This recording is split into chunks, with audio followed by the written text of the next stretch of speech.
अपना स्वरूप है ना, कैसा है? सत्य है, चित्त है, आनंद है। सत्य का मतलब होता है जिसका कभी नाश नहीं होता है, उसको बोलते हैं सत्य। आपका अपना जो निजी स्वरूप है, वास्तविक स्वरूप है, वह सत्य है, उसका कभी नाश नहीं होता। सत्य को ही कहा जाता है अमर तत्व। अमरता का अर्थ ही होता है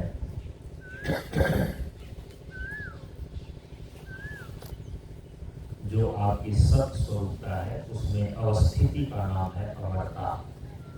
अमरता माने जो कभी नहीं मरता है, जिसका कभी नाश नहीं होता है, उसको बोलते हैं अमरता। तो आत्मा जो आपका वास्तविक स्वरूप है, ये सबसे पहली चीज क्या है? ये सत्य है। दूसरा है चित्त। आपका अपना वास्तविक स्वरूप कैसा है? कहा कि चित्त स्वरूप है। और चित्त का मतलब होता है चेतन। चित्त का अर्थ होता है ज्ञान स्वरूप, स्वयं प्रकाश, जिसके द्वारा हम स्वयं को जानते हैं और दुनिया की सारी चीजों को जानते हैं, उसको बोलते हैं चित्त तत्व, दर्शन शास्त्र की भाषा।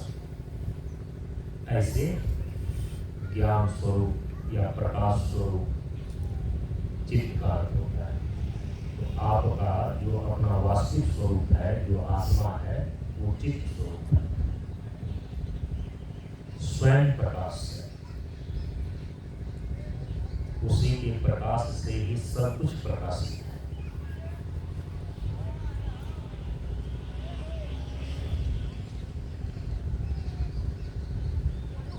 जो आत्म प्रकाश को, चित्त स्वरूपता को उपलब्ध हो जाता है, जिसको आत्मज्ञान हो जाता है,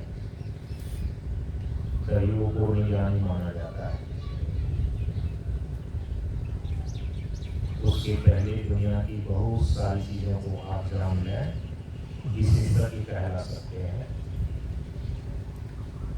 लेकिन वो पूर्ण ज्ञान नहीं कहलाता।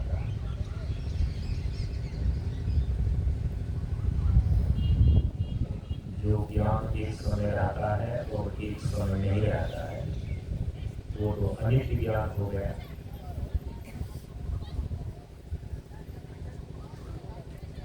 जो अवस्था स्थिति से जिसका लुप्त हो जाए, जिस ज्ञान का, वो अनित्य ज्ञान हो गया। जैसे कि अभी आप जगे हुए हैं, बहुत सारी चीजों को जान रहे हैं, बहुत सारी चीजों का ज्ञान है। ये मेरा बेटा है, ये मेरी बेटी है, मेरा घर द्वार है। किताबों में जो चीज पढ़ते हैं वो जागृत अवस्था में जब तक जगे हुए रहते हैं, तो बहुत सारी चीजों का दिमाग में जो है जानकारी तो रहती ही रहती है। लेकिन जब आप सो जाते हैं तो किस चीज की जानकारी रहती है? सो जाने पर दुनिया की जितनी सारी चीजें आप जानते हैं वो कहाँ चला जाता है? सोए हुए आप किसी चीज को जानते हैं क्या? तो जागृत अवस्था में जिस चीज को हम जान रहे हैं, जिस चीज का ज्ञान है, अवस्था का परिवर्तन हुआ। जागृत अवस्था में चले गए कहाँ? सुसुप्ति अवस्था में। सो गए रहेंगे जिससे तो कौन बेटा है, कौन बेटी है, कौन पति है, कौन पत्नी है, कहाँ रहा जानकारी? कहाँ सोए हैं ये भी ख्याल नहीं आता। एक अवस्था से दूसरी अवस्था में ज्यों ही गए, जागृत अवस्था में थे, बहुत चीज जान रहे थे, स्वप्न अवस्था में गए, वो भी चीज छूट गई। सुसुप्ति अवस्था में यदि चले गए तो किसी चीज का भान ही नहीं रहा, कुछ भी जानकारी में नहीं है। अहम किम अपि न जानामि। सुसुप्ति की अवस्था में तो मैं कुछ भी नहीं जानता हूँ, किसी चीज को मैं नहीं जानता हूँ। ये हर एक व्यक्ति का अनुभव है। अहम किम अपि न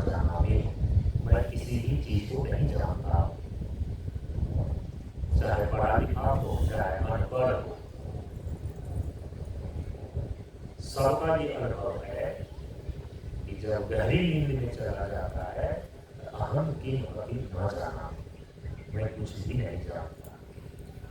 अवस्था परिवर्तन से ही जिसका लोप हो जाए तो वो नित्य कहाँ रहा? नित्य तो उसको बोलते हैं जिसका लोप कभी नहीं होता है।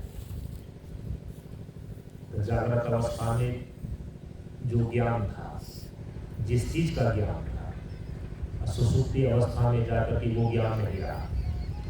न घर द्वार का ज्ञान रहा, न बाल बच्चे का ज्ञान रहा, जो चीज पढ़ा लिखा उसका भी ज्ञान नहीं रहा। अहम की मती न जाना, मैं तो कुछ नहीं जानता हूँ। जब सो गया तो उसको नित्य ज्ञान बोलेंगे क्या?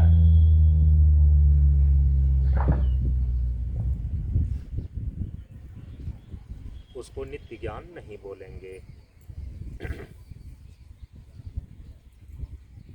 इसीलिए अभी जो दुनियावी जानकारी है ना आपको, तो इसको भी ज्ञान बोलते हैं, लेकिन दरअसल में ये सच्चा ज्ञान नहीं है, ये नित्य ज्ञान नहीं है। अध्यात्म ज्ञान नित्यत्वम, भगवान श्री कृष्ण ने गीता में कहा। केवल अध्यात्म ज्ञान ही नित्य है। अध्यात्म का मतलब होता है इस शरीर के भीतर जो आत्मा है, वो आत्मा है स्वयं प्रकाश। तो आत्मा तो स्वयं प्रकाश है, उसका कभी लोप नहीं होता है। इसीलिए यदि गहरी अवस्था में, गहरी नींद की अवस्था में कोई आदमी होता है, तो वहाँ भी कोई न कोई एक साक्षी विद्यमान है जो ये देख रहा होता है, मैं गहरी नींद में आज सो रहा था। कौन था वहाँ पर जो इस चीज को देख रहा था कि आज मैं गहरी नींद से सोया?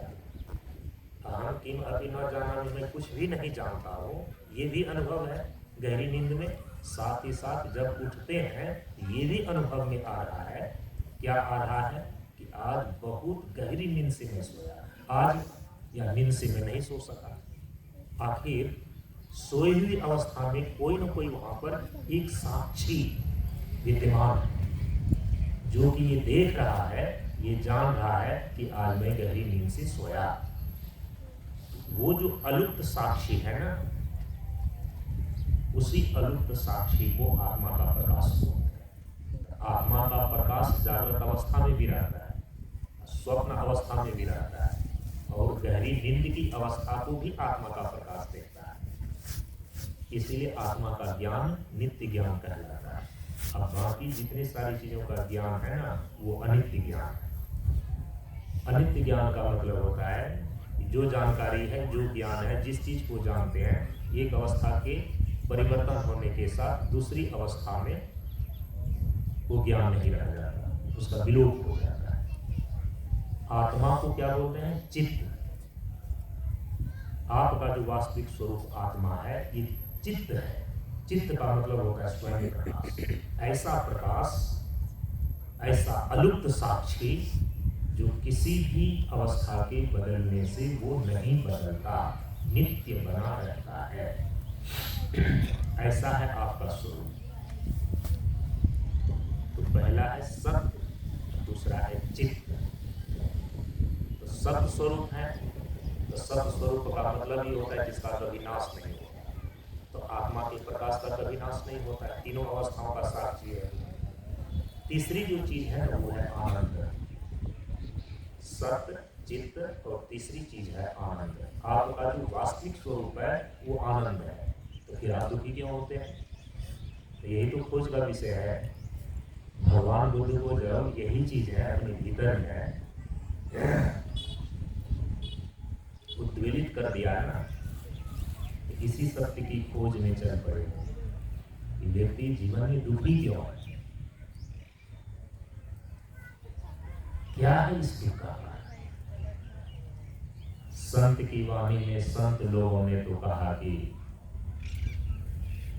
जल बीच नीम प्यासी, सुनी सुनी मोही आवत हासी। यदि कोई आदमी कहे कि मछली जो जल के बीच में है वही प्यास से मर रही है, तो कैसा लगेगा सुनने में? हंसी आएगी ना। अरे भाई, जब जल के बीचे में मछली है तो प्यास तो बुझती है पानी से, जल से। तो जल के बीच में यदि मीन माने मछली है, वो प्यास से कैसे मर रही है?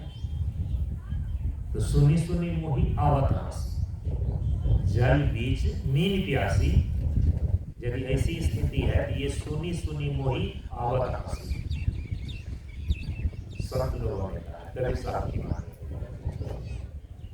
आत्म ज्ञान बिना न रखे कोई बता तो आपका अपना ही स्वरूप जब आनंद है तो फिर दुख के मारे मारे हम क्यों फिर रहे हैं?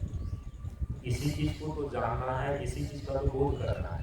संत महात्मा लोग इसी गूढ़ रहस्य को बताने के लिए आते हैं, और आप सत्संग में भी आए हैं इन्हीं सारी चीजों को जानने के लिए। नाच गाना सुनना उसके लिए बहुत सारा जगह है, मोबाइल में ढेर सारा चीज बिना पैसे का, समझ रहे हैं? यहाँ गप नहीं होता है, मैं आपको समझा रहा हूँ आपकी भाषा में। अभी सुनिए, कोई प्रश्न होगा प्रवचन के बाद पूछ लीजिएगा, समझ रहे हैं?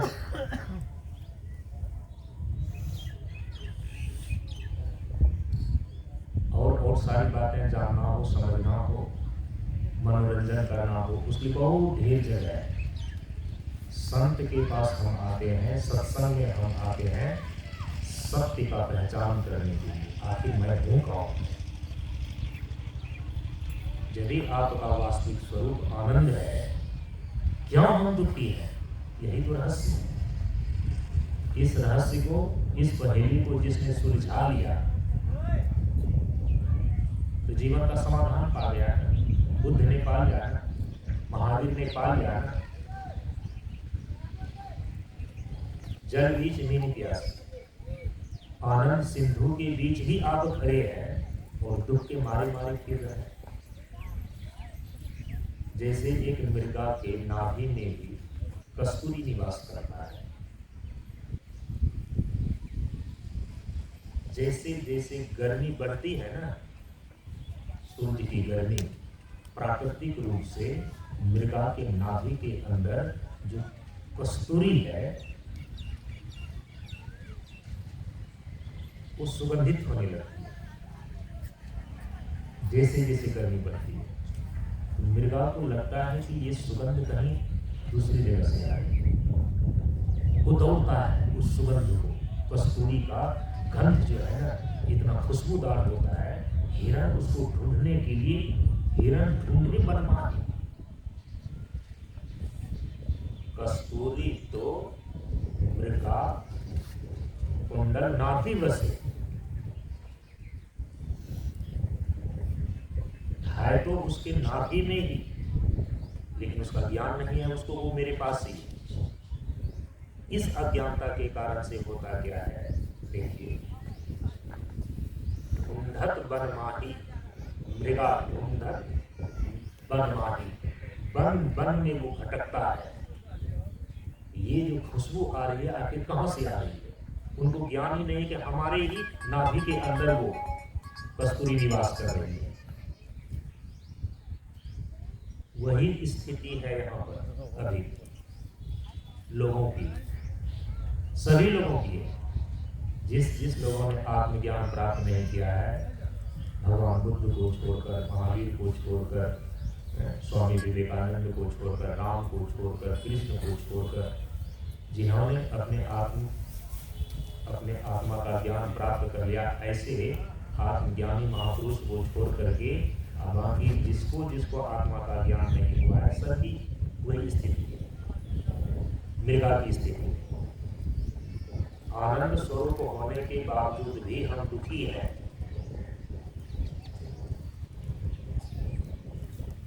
अज्ञानता के कारण से। आनंद सिंधु में ही आप खड़े हैं, लेकिन अपने आनंद स्वरूपता का बोध न होने के कारण से, अपने आनंद स्वरूप में अवस्थिति न होने के कारण से संसार के विषयों में सुख को ढूंढ रहे हैं और सुख के बदले दुख प्राप्त हो रहा है। इसलिए भगवान बुद्ध ने जब दुख क्यों हो रहा है व्यक्ति को, दुख का कारण क्या है, इसका खोज में जब वो निकले तो राजकुमार से महात्मा बन गए। आप सभी लोग जानते हैं।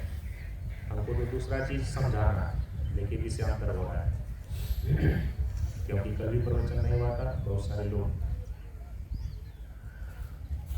कि प्रथम दिन के प्रवचन में क्या कहाँ क्या हो रहा है, क्योंकि ये चीजें अब यहीं तक सीमित नहीं है। ये देख रहे हैं रिकॉर्डिंग हो रहा है एक कैमरा से, टोटल यूट्यूब पर जा रहा है। केवल यही मथुरापुर के व्यक्ति इस चीज़ों को नहीं सुन रहा है, ये सारी चीज़ें अब पूरी दुनिया के लोग सुनते हैं।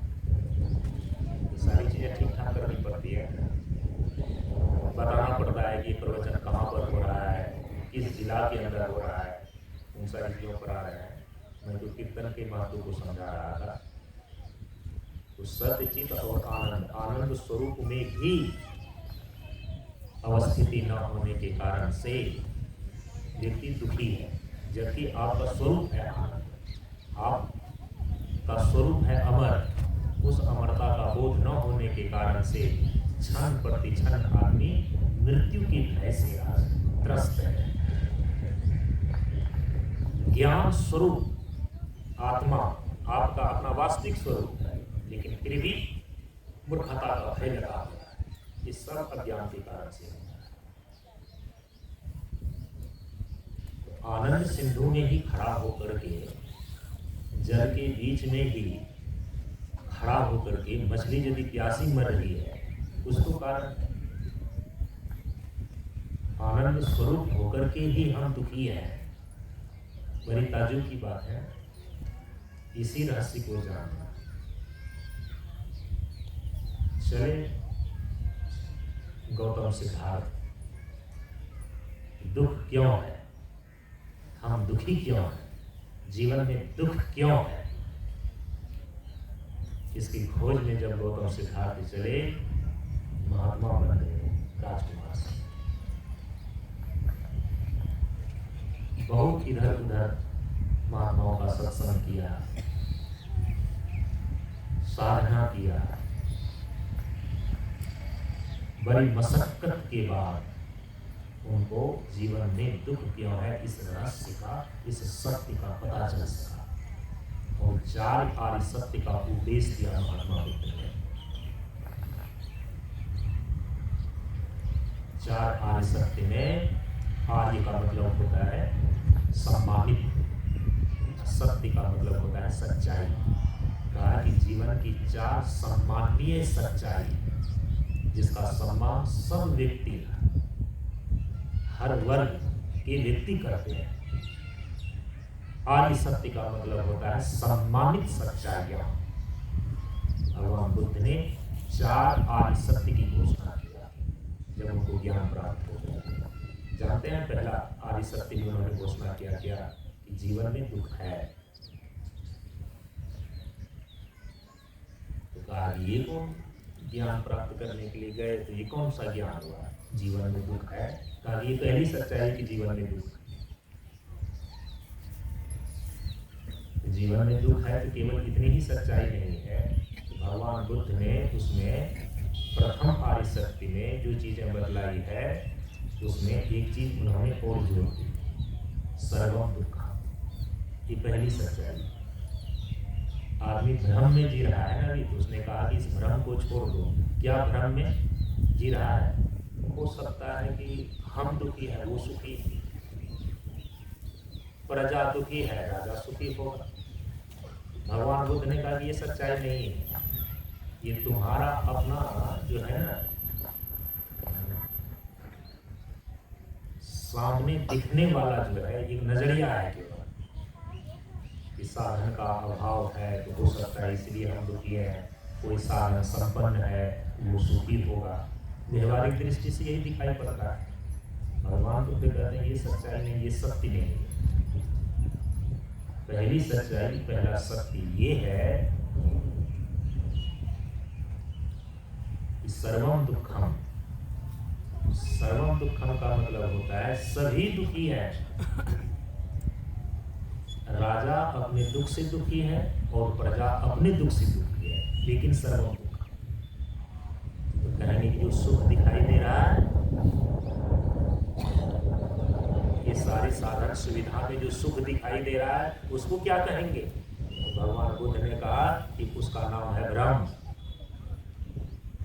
थोड़ा सा भी विचार करके तुम देखोगे, भगवान बुद्ध ने कहा कि जो अविचार है, अविवेकी व्यक्ति है, उसके लिए तो सब कुछ ठीक ही लग रहा है, लेकिन जो विचारवान बुद्धिमान है ना, वो यदि विचार करके देखता है तो जिसको आप सुख कह रहे हैं ना, प्रकारांतर से वो दुख ही है।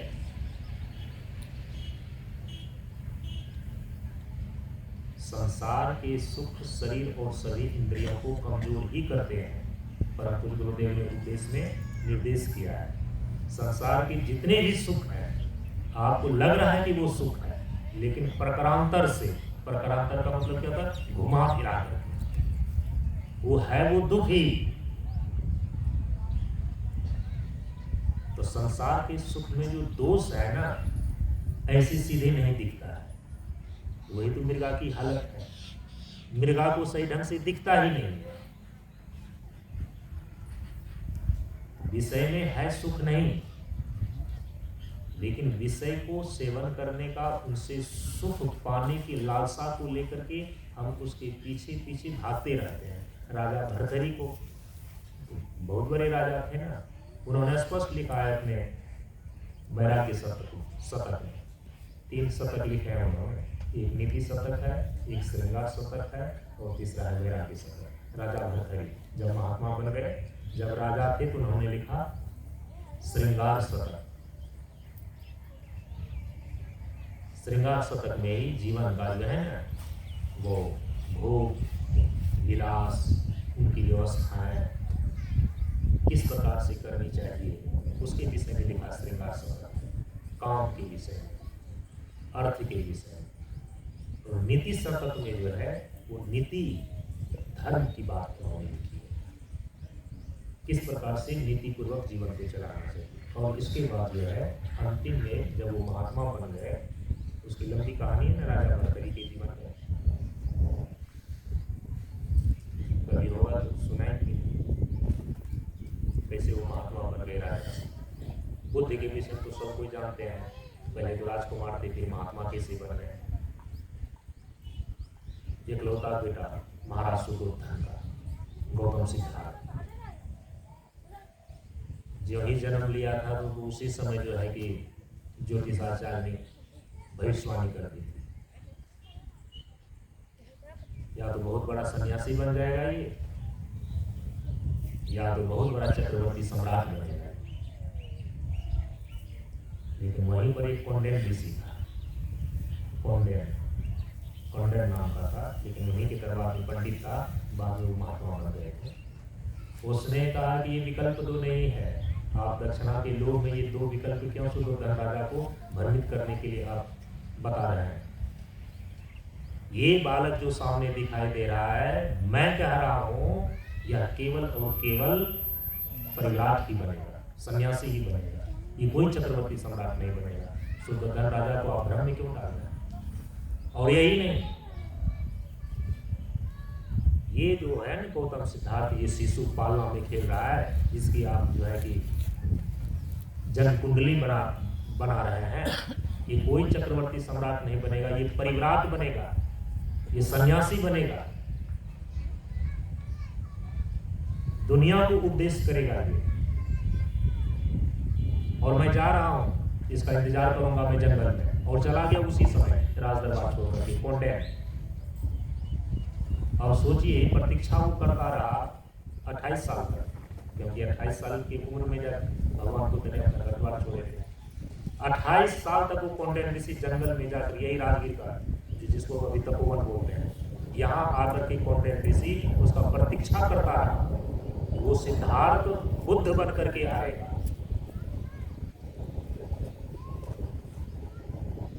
और हुआ वही। अब उस गौतम सिद्धार्थ को संसार के बंधन से बांधने के लिए उनके पिता राजा सुबोधन ने बहुत सारे उपाय किए। चलो भाई, 18 साल की उम्र में शादी करा दिया, उनकी पत्नी यशोधरा भी आ गई, 2 साल के बाद बच्चे भी हो गए उनके, जिनका नाम पड़ा राहुल। लेकिन देखिए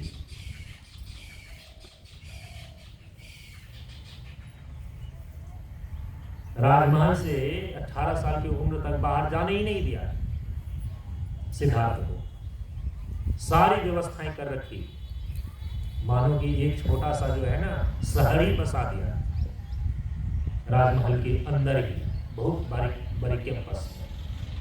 जितने भी वृद्ध हैं, जितने भी कुरूप व्यक्ति थे, सबको वहां से हटा दिया गया। कोई सेवक और सेवादार राजमहल के अंदर ऐसा नहीं रहेगा, क्योंकि कहा था कि उसी समय भविष्यवाणी में कि जिस समय इनको संसार से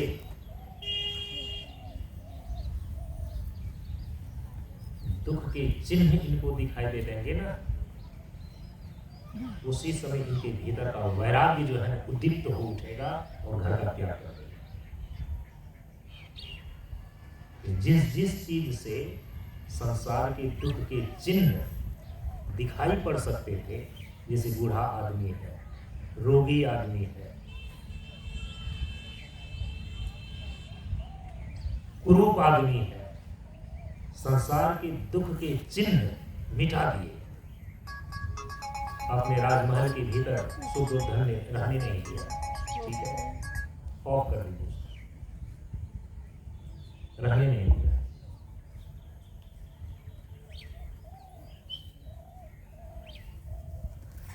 लेकिन अपने मित्र छंदक के साथ में जब एक दिन अचानक राजकुमार सिद्धार्थ रथ पर सवार होकर के बाहर गए, तो किसी भी जल को यदि बांध करके आप रखते हैं कि इधर नहीं बहने देना है, बांध कर रखते हैं, तो लगता है कि बंधा हुआ है, लेकिन जल तो बांध के पीछे बहुत जमा हो रहा है। थोड़ा सा यदि मौका पाएगा ना, तो जो बांध के पीछे जल जमा है उसकी ताकत भी बढ़ रही है। आपने जो बांध बना करके रखा है उसको रोकने से उस जल का शक्ति तोड़ने की जिस दिन अधिक हो जाएगी ना, बांध को तोड़ करके बड़ी वेग से आगे बढ़ जाएगा। वही हुआ बुद्ध के जीवन में। 18 साल तक उनके पिता ने बांध करके उनको रखा, कोई दुख के चिन्ह इसको दिखाई नहीं पड़ने चाहिए। जितने भी सेवा करने वाले नौकर चाकर थे, सबको बदली करके एकदम सुंदर और युवा युवती को नियुक्त किया राजमहल के भीतर। लेकिन फिर भी 18 साल के बाद एक रात्रि में जब राजकुमार सिद्धार्थ अपने मित्र छंदक के साथ राजमहल से बाहर होते हैं रथ पर, घोड़े पर सवार हो गया, तो संसार बाहर का कैसा है उनको दिखाई दिया। कोई वहां रो रहा है, कोई वहां पर गा रहा है, कोई बच्चा खेल रहा है, तो कोई बूढ़ा जो है कि लाठी लेकर के चल रहा है। कहा कि ये क्या है? कहा कि इसी का नाम संसार है। कहा कि भीतर क्या था जहां मैं रह रहा था? कहा वो तो आपकी दुनिया थी। तो कहा कि ये सच की वो सच। छंदक का दिमाग ठनका, ये राजा शुद्धोधन तो उनको फांसी खींच देंगे। अब देखो बाहर राजकुमार हुए, प्रश्न करना शुरू कर दिए। अभी तो इनको घेर कर रखा गया था। राजमहल के भीतर एक अलग दुनिया बनाई गई थी, टेम्पररी दुनिया, जहां कोई कुरूपता दिखाई न दे, कोई बूढ़ा दिखाई न दे, कोई बीमार आदमी दिखाई न दे। अब सोचिए, अब बाहर आया तो देखा ऐसा विषम परिस्थिति, कोई रो रहा है, कोई गा रहा है, कोई बूढ़ा है, कोई बच्चा है, कोई बीमार है, कोई स्वस्थ है। कहा कि सच्चा यही है राजकुमार, सच वाली दुनिया यही है, और सच की जो दुनिया है ना ऐसी ही होती है। ये आपसे छिपा करके रखा गया, आपकी अपनी दुनिया बनाई गई थी वहां पर जो सच नहीं है। तब उनको लगा कि क्या एक समय मैं भी इसी प्रकार से बूढ़ा हो जाऊंगा? क्या मेरे भी हाथ पैर कांपने लगेंगे? अब इतना प्रश्न हो ही रहा था, संजोग न देखिए कि 4 आदमी एक जनाजा को अर्थी सजा करके कंधे पर लेकर के श्मशान घाट जा रहे थे। बोलेगा अब ये क्या तमाशा है? राजकुमार सिद्धार्थ ने ये क्या तमाशा है? कहा कि अभी तो जीवन के दुख के बारे में, बुढ़ापे के बारे में, जड़ावस्था के बारे में, कुरूपता के बारे में, ये संसार के दुख के जितने चिन्ह हैं उसके बारे में चर्चा हो ही रही थी। राम नाम सत्य है, राम नाम सत्य है। 4 आदमी कंधे पर जनाजा लेकर के बगल से ही गुजरा। कहा कि ये क्या है? कहा कि आदमी मर गया। कहा कि इसका मतलब बूढ़ा होने के बाद मैं भी मर जाऊंगा? कहा कि सभी मरेंगे। ये 4 चिन्ह उनको संसार के दुख के दिखाई दिए एक साथ। देखा कि आदमी जो है एक बूढ़ा है जो कि कांप रहा है, देखा कि बीमार है जो कि बिल्कुल रुग्ण है, खाट पर रो रहा है। अब सोचिए, तो तीसरा वो देखता है कि ये तो आदमी मर गया है, या स्मशान घाट जा रहा है। कहा कि सबकी यही स्थिति होने वाली है। इतना इन चीजों को देख करके उनके अंदर जो था ना, संसार की सच्चाई को जान करके कि एक दिन यदि सबको बूढ़ा होना ही है, मरना ही है, ये सारा सारा तमाशा हम क्यों कर रहे हैं। वैराग्य उसके अंदर जन्म ले लेता है। हालांकि तो सबके सामने ये सारी घटनाएं रोज आज घटित हो रही है, कोई बुद्ध नहीं बन रहा है, लेकिन हम ही लोगों के बीच में कभी न कभी भगवान कोई ऐसा बानक बना देते हैं। अब तुलसीदास को अलग बानक बनाया वैरागी का, उसकी पत्नी ने फटकार लगाई ताकि जितनी हमारी देह में आसक्ति है, यदि भगवान में उतनी ही आपकी आसक्ति होती न तो आपका भवसागर पार हो जाता। फटकार लगाई रत्ना ने, और गोस्वामी तुलसीदास जी महाराज उसी समय जो है कि वैरागी धारण कर लिए। वो अलग, सबका अलग अलग। भगवान बुद्ध का ये था, राजा भर्तृहरि अलग रहा। अपनी पत्नी के साथ जिस दिन वो सुहागरात मना रहे थे, उसी दिन उसका पलंग टूट गया। हंस पड़ी वो, कहा कि तुम हंसी क्यों। कहा कि इसका बहुत बड़ा राज है। उस रहस्य को पता करने में कई महीने उसको लग गए। अंत में जाकर के राजा भर्तृहरि ने भी अपना राज्य छोड़ करके, यह कि सच क्या है, जीवन में दुख क्यों है। राजा भर्तृहरि भी इसी खोज में चले, भगवान बुद्ध भी इसी खोज में चले। यदि सब चीज को एक दिन नाश हो ही जाना है, मर ही जाना है, तो हम बार बार जीवन को धारण कर रहे हैं क्यों, किस चीज के लिए। तो कहा गया यही दुनिया का जो है रिवाजे है। क्या रिवाज है भाई।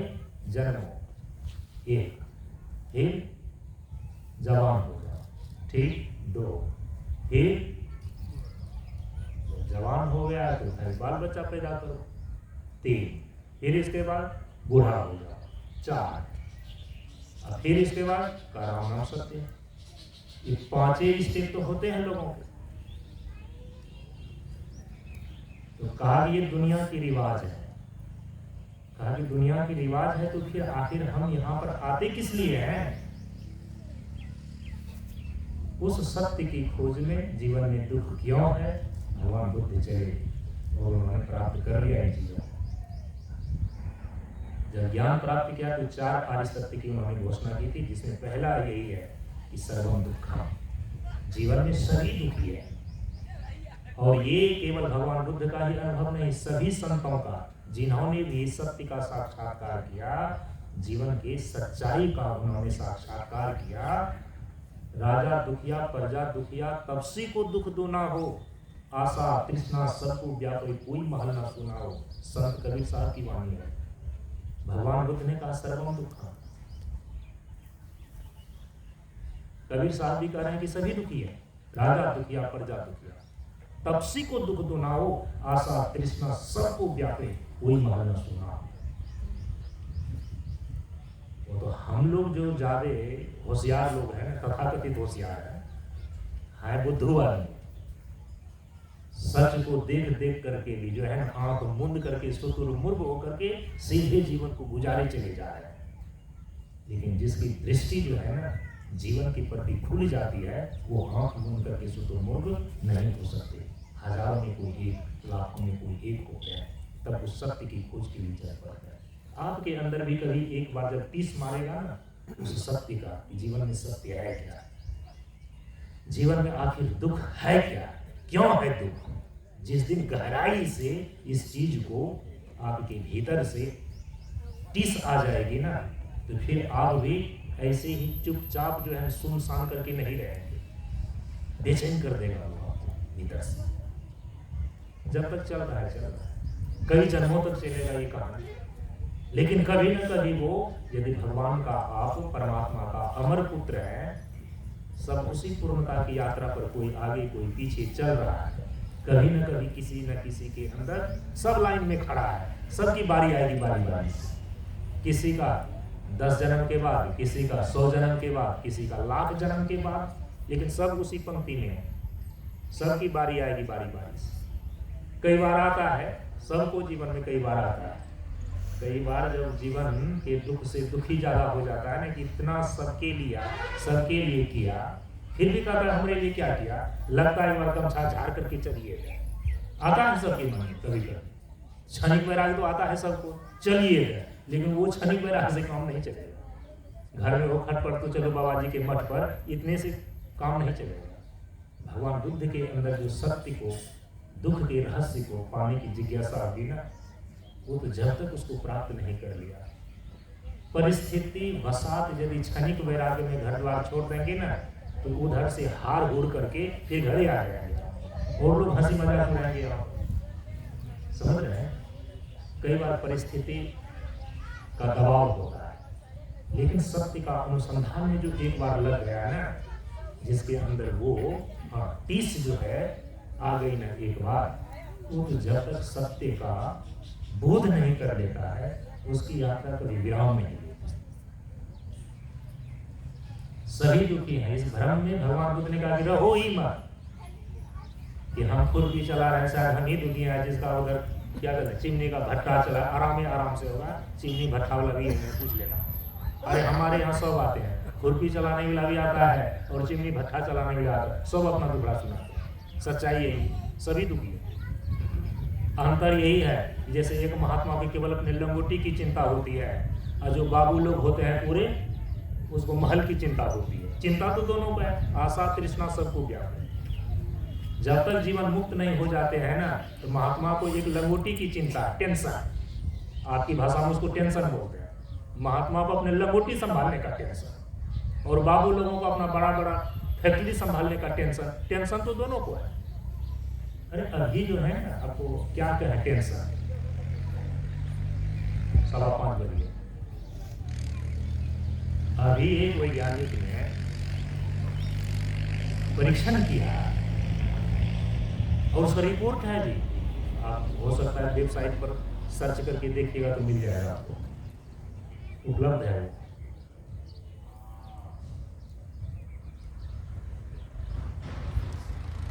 मतलब चाहे दुख जैसे भी हो, लेकिन उस दुख का जो तीव्रता है ना, वो मापी जाती है।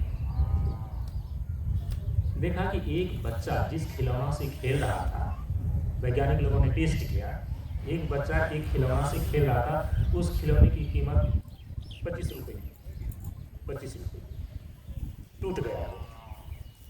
उसके उस खिलौने के टूटने से, जो मात्र 25 रुपए की थी, तोड़ दिया गया टेस्ट करने के लिए, और तुरंत वो यंत्र लगाया गया उसके दिमाग में कि इस 25 रुपए के खिलौने टूटने से इस बच्चे के अंदर वेदना का वेग कितना होता है, उसके तरंग को नापा जाए। उसको नोट कर लिया गया।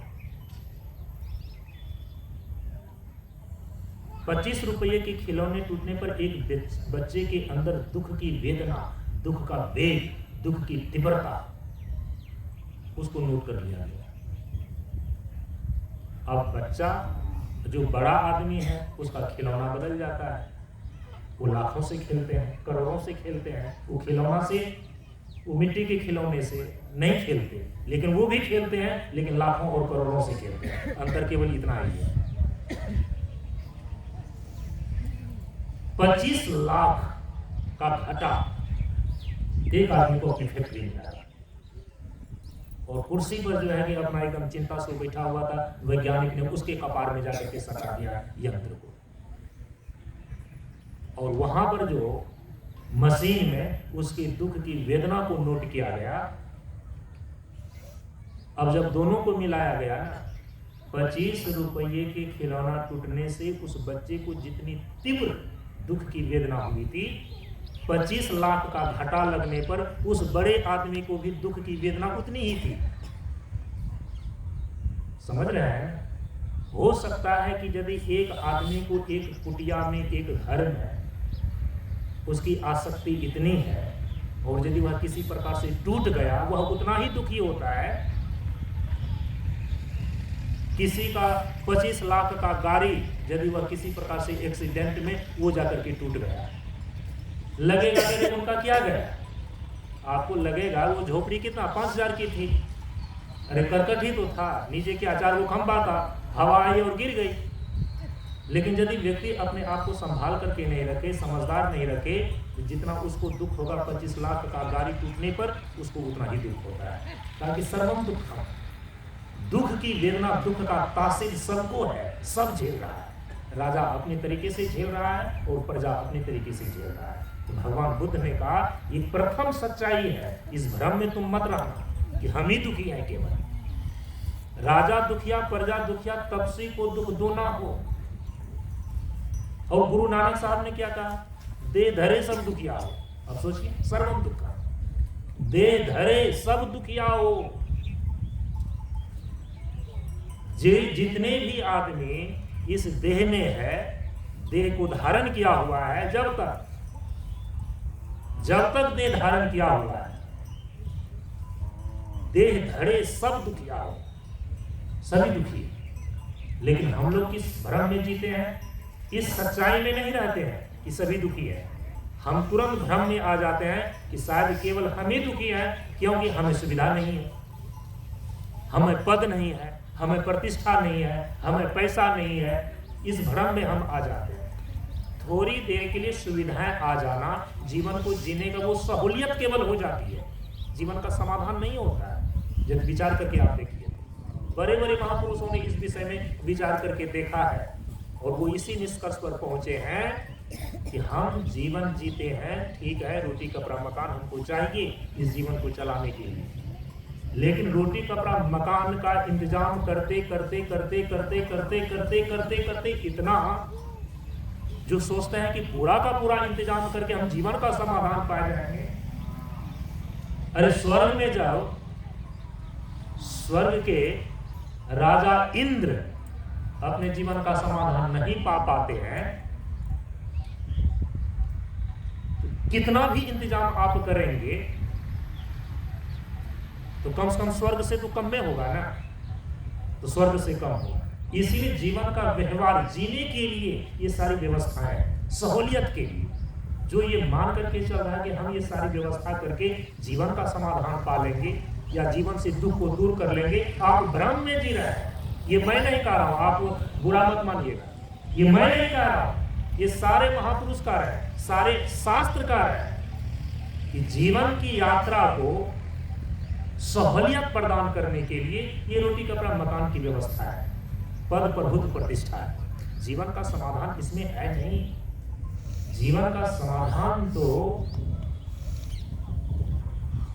समाधान तभी मानी जा सकती है जब आपके जीवन से दुख दूर हो जाए सदा के। आप ये बताइए कि ठीक है हमारे पास सुविधाएं कम है, हो सकता है उस साधन के अभाव में हम दुखी हो रहे हैं, ये केवल मान्यता है। बहुत सारे लोग जो अपने भीतर में उत्कृष्ट विचार में, उत्कृष्ट बोध में पहुंच गए हैं, सुविधा के नाम पर देखिए महात्माओं के पास क्या रहता है, ऋषि लोगों के पास क्या रहता है, आत्मज्ञानी लोगों के पास क्या रहता है। आपसे तो बहुत कम सुविधा है उनके पास, लेकिन देखिए आनंद और शांति में डूबा हुआ है। इसीलिए मैंने कहा कि ये केवल मान्यता है, एक घोर लगा हुआ है, एक प्रतियोगिता लगा हुआ है, अरे हो सकता है कि इसे करेंगे तो इसे हो जाए, कुछ नहीं होगा। जीवन जीने की एक सहूलियत केवल प्रदान होगी, जीवन का समाधान नहीं होता। जीवन का समाधान तो तब मानना चाहिए जब हमारे जीवन से दुख दूर हो जाए। किसके जीवन में दुख नहीं है आप बताइए? जो निपुत्रा है उसको भी दुख है, और जो 4 बेटा वाला है उसको भी दुख है, जो 10 बेटा वाला है उसको भी दुख है।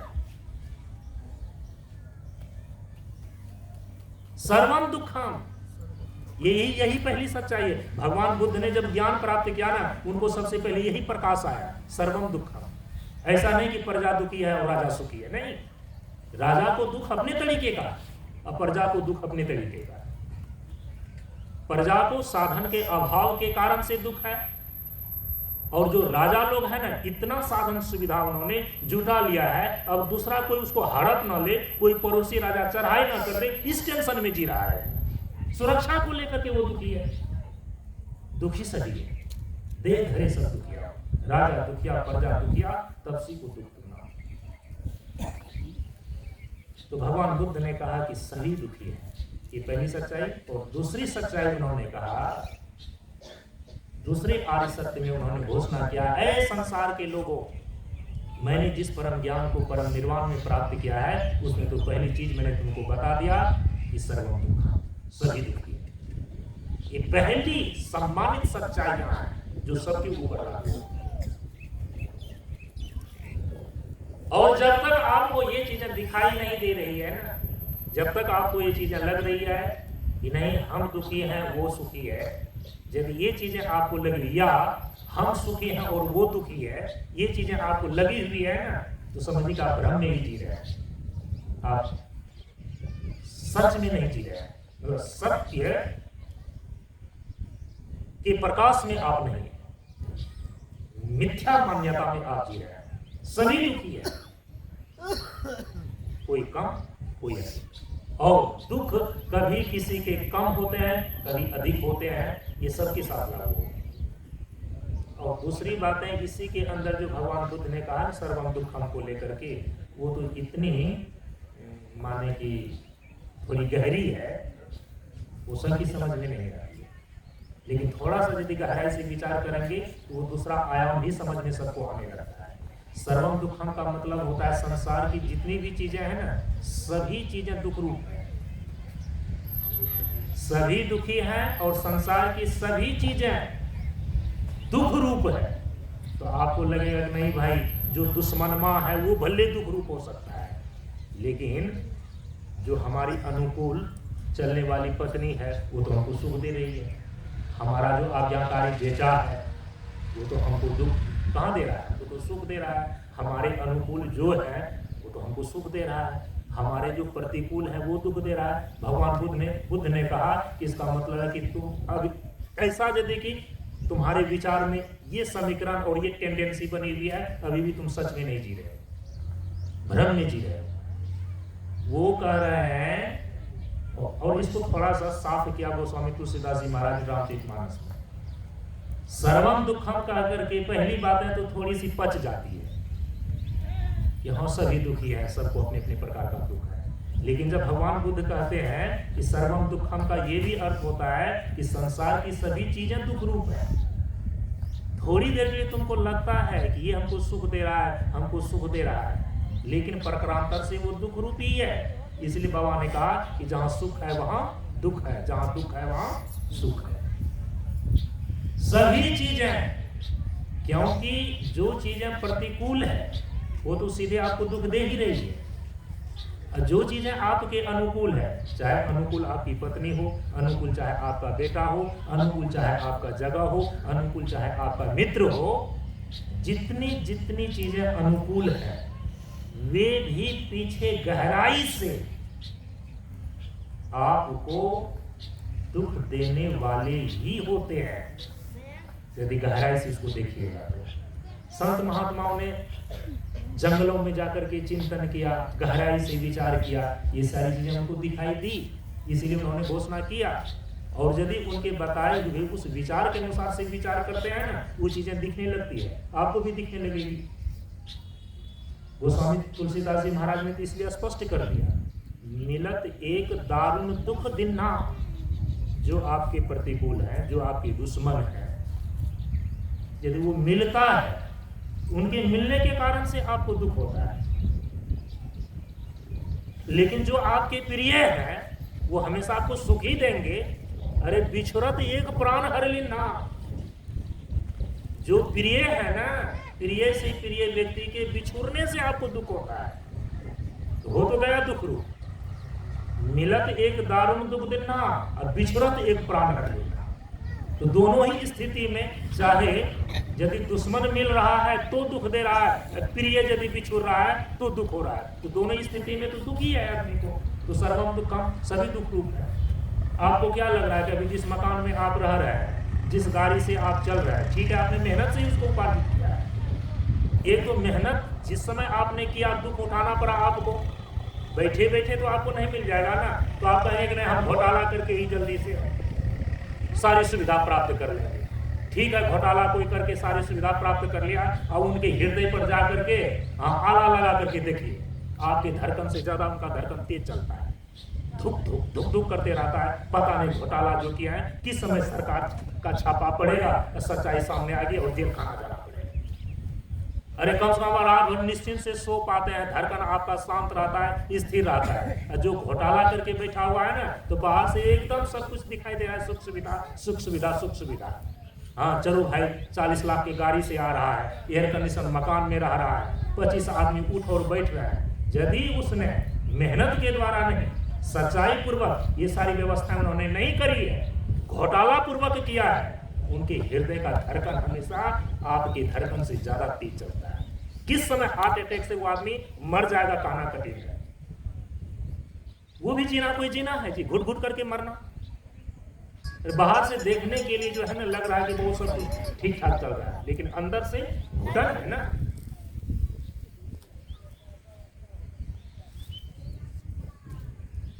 यदि मेहनत से इन सारी व्यवस्थाओं को आप अर्जित करते हैं तो मेहनत करने में क्या दुख नहीं उठाना पड़ता है। एक किसान यदि बैठ करके आज भोजन खा रहा है, उस अनाज को उपजाने में उनको पहले जाड़ा गर्मी बरसात में हल चलाना पड़ा है, कुदाली चलाना पड़ा है, खेतों में काम करना पड़ा, इतना दुख उन्होंने उठाया है, तब आज घर में बैठ करके आराम से भोजन खा रहा है। तो लग रहा है ये सुख, लेकिन उस सुख को प्राप्त करने के लिए दुख पहले ही चुका लेता है। एक ये, और यदि इतने मेहनत से आपने किसी चीज को खड़ा कर दिया, अब तीसरी चीजें देखिए, अब उनको संरक्षित रखने का चिंता है कि कोई इसको छीन ना ले, कोई इसको हड़प ना ले, कोई इसका बेईमानी ना कर ले। अब ये हमेशा आपको तनाव बना रहता है। इसको सुरक्षित करने वाला हमारा बेटा योग्य हो, कहीं बेटा नालायक हो गया, इतनी मेहनत से जिस जमीन जायदाद पैसा का हमने उपार्जन किया है, ये यूं ही ऐसे पानी में चला जाएगा, इसका चिंता आपको सताए रखता है। देखने में लगता है कि ये वस्तुएं सुख रूप है, लेकिन पीछे से तो आपको वो दुख का टीस भर ही रहा है, वो दुख का टीस तो आपको भीतर से दे ही रहा है। महापुरुषों ने अपनी सूक्ष्म दृष्टि से ये देखा कि संसार की सभी चीजें दुखी हैं। संसार की चीजों में यदि कि सुख रूपता आपको दिखाई दे रही है, तो हमारे महापुरुषों का कहना है कि अभी तुम भ्रम में जी रहे हो। सभी दुखी हैं और संसार की सभी वस्तु दुख रूप है। ये पहली सच्चाई है। हिलाने देता है थोड़ा सा भीतर से, मतलब अभी 60 साल गुजर गया, 70 साल गुजर गया, हम मरने पर हैं, कितना कितना विद्यार्थी को पढ़ा दिए, वो प्रोफेसर और डॉक्टर इंजीनियर बन गया, इसका मतलब अभी भी हम भरने में जी रहे हैं। मतलब उनके भीतर का अहंकार मानने नहीं देता है ना।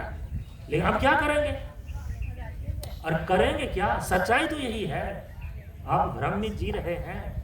यदि आपको कहीं ना कहीं ये भीतर से लग रहा है कि हम सुखी और वो दुखी, या हम दुखी वो सुखी, तो भ्रम है क्या? नहीं, सर्वम दुख, सभी दुखी है, अपने अपने दुख से दुखी है। महात्मा अपने तरीके के साधना के कष्टमय जीवन के कारण से वो कष्ट को स्वेच्छा से वर्णन किया है, लेकिन जीवन है दुखी। तपसी को दुख दूना हो। अलग बात है कि कष्ट को हम भगवान बना लेते हैं, क्योंकि भगवान की ओर चलते हैं, तो उसके लिए तो कष्ट को वर्णन करना ही पड़ेगा। यदि एक छोटे से बीज को विशाल वट वृक्ष बनना है, तो उसको तो जमीन के अंदर जाना होगा, सड़ना होगा, गलना होगा, पचना होगा, तब कहीं जाकर के वो बीज से अंकुर निकलेगा, फिर जाकर के बरसात बाहर से साना होगा, तब विशाल वट वृक्ष बनेगा। ये प्रोसेस है। तपसी को दुख दूना तो करना ही पड़ेगा वो, लेकिन जो आराम फरमाने वाला है वो तो कभी साधक नहीं बन सकता ना। लेकिन आप ये नहीं कह सकते हैं कि उनको कष्ट नहीं है, वो कष्ट को सहन कर रहा है। कष्ट है, लेकिन कष्ट का उन्होंने स्वेच्छा से वर्ण किया है। कष्ट ही भगवान है, ईश्वर है, महाप्रभु है, इसकी सीमा स्वेच्छा से, क्योंकि उन्होंने स्वेच्छा से इसका वर्ण किया है। और इसका वर्ण कब तक करता है वो? मौत तक। जब तक जीवन की पूर्णता प्राप्त नहीं हो जाती है, आजीवन मौत तक वो कष्ट का वर्ण किए रहते हैं।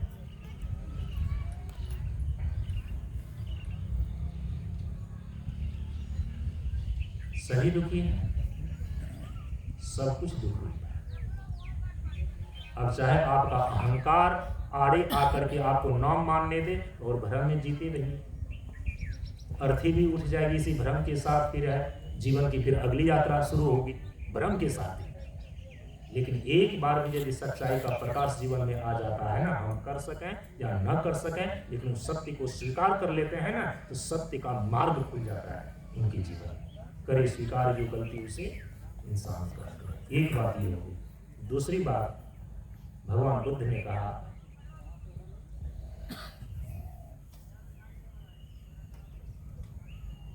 ठीक है, यदि ये पहली सच्चाई है कि सभी दुखी हैं और सब कुछ दुख रूप है, तो कहा कि दूसरी सच्चाई ये है कि इस दुख का कारण है। ये दूसरी सच्चाई, दुख का कारण। और दुख का कारण उन्होंने तो एक के बाद एक, एक के बाद एक के बाद एक उन्होंने श्रृंखलाएं कुल 12 निश्चित किया है। बौद्ध दर्शन के अंदर ये पढ़ने को आपको मिल जाएगा। भगवान बुद्ध के द्वारा जो उनका उपदेश का संग्रह किया गया है ना, त्रिपिटक में ये चीजें मिल जाएंगी। दुख समुदाय बोलते हैं उसको। दुखों का कारण का एक समूह है, इसके कारण से ये, इसके कारण से ये, इसके कारण से ये, और अंतिम कारण तक पहुंच गए। दुख का मूल कारण क्या है? तो उसमें एक जो कि बीच वाला कारण है ना, आपको मैं बतला रहा हूं। भगवान बुद्ध ने कहा कि सारे मनुष्य के जीवन में दुख का एक ही कारण है, उसकी तृष्णा। ये मिल जाए, वो मिल जाए, इतना हो जाए, उतना हो जाए। तृष्णा एक ऐसी चीज है ना, इसका पेट कभी भरता ही नहीं। भगवान बुद्ध ने कहा कि सभी मनुष्य के जीवन में उनके दुख का जो कारण है ना, कारण तो उन्होंने 12 बताए, और उसी में एक बीच में बात उन्होंने 12 कारण के बीच में 6ठे नंबर पर एक कारण उन्होंने बतलाया, कहा कि तृष्णा। तृष्णा ही मनुष्य के जीवन के दुख का मूल कारण। मूल कारण अज्ञान है, बीच का जो है, क्योंकि अज्ञान के कारण से ही तृष्णा उत्पन्न होती है। जिस दिन आपकी तृष्णा मिट गई, आपका दुख भी मिट जाएगा। और तृष्णा को मारना इतना आसान नहीं है। क्या समझते हैं? मन को मार करके बैठ गए तो तृष्णा समाप्त हो गई? मन को मारने से तृष्णा समाप्त नहीं होती है। मन को मरा तो देखकर मत मानो विश्वास, साधु वहां तक भय करे जब लग पिंजरा रास। तृष्णा आपकी उसी दिन मिटेगी। अरे तृष्णा माने क्या होता है? संसार और संसार की चीजों को प्राप्त करने की लोलुपता।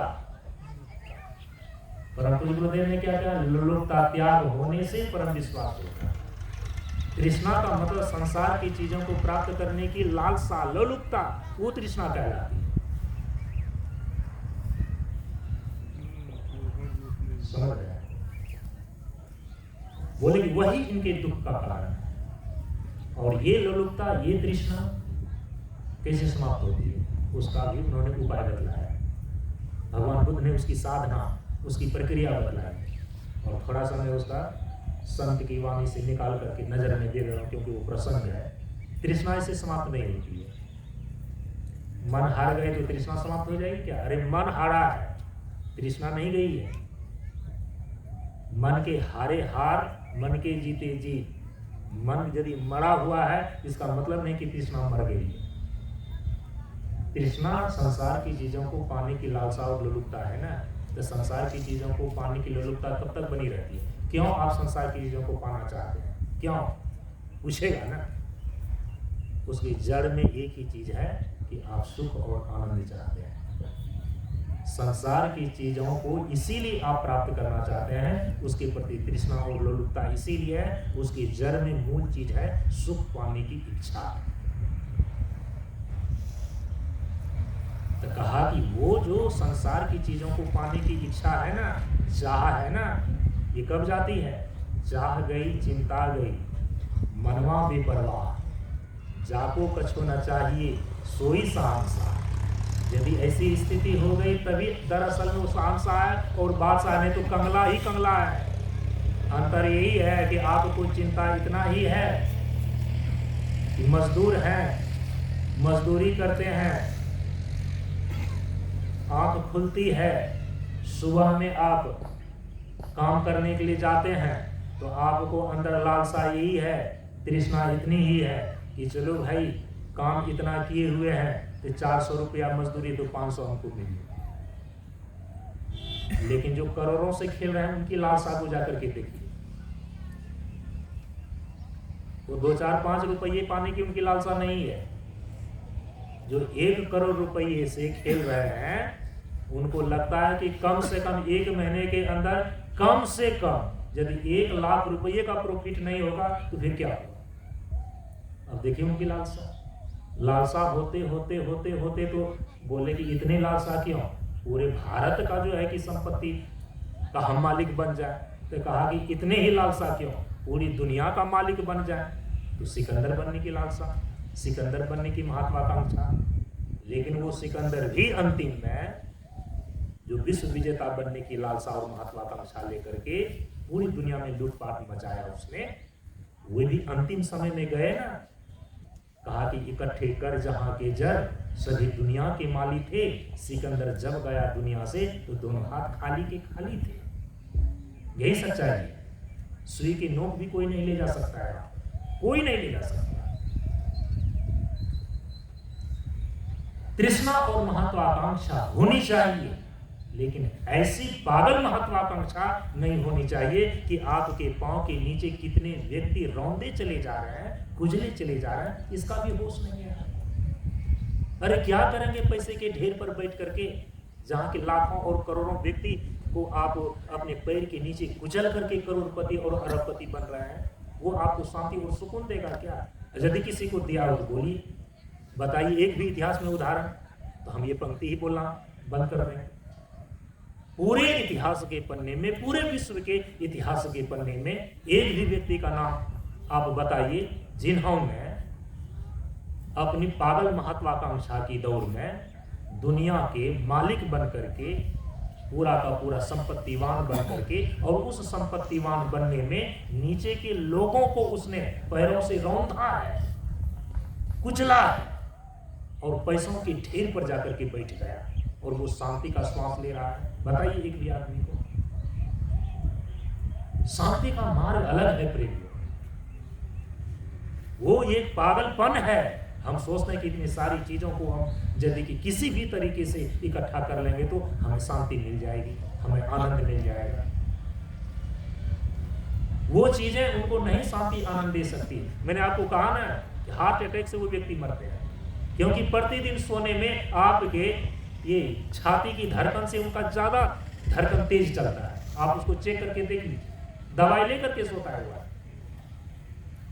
कम से कम एक मजदूर रात दिन मेहनत करता है ना, वो शांति का श्वास लेकर के सोता है। जीवन का शांति, जीवन का आनंद वो अलग रास्ते से आता है। ये पागलपन है। चाहे जैसे हो, किसी को लूट खसोट करके, झपेट करके अरबपति बन सकते हैं, करोड़पति बन सकते हैं। पूरी दुनिया तो लूटपाट किया सिकंदर। अंतिम सांस में देखिए उन्होंने अपने ही हाथों से लिखवाया, मेरे मजारों के ऊपर स्वर्णिम अक्षरों से लिख देना, इकट्ठे कर जहां के जर, सभी दुनिया के मालिक। सेनापति सेल्यूकस को आदेश दिया था मेरी अर्थी को घुमाना और मेरी अर्थी को ऐसे सजाना कि मेरा दोनों हाथ मेरी अर्थी से बाहर रहे, क्योंकि मैं दुनिया को संदेश देना चाहता हूं। क्योंकि आने वाली पीढ़ी इतिहास में पढ़ेगी कि विश्व विजेता सिकंदर जो 35 साल में, अपने उम्र के केवल 35 साल में पूरे विश्व का विजेता बन गया था, उनका क्या अनुभव रहा इस जीवन का।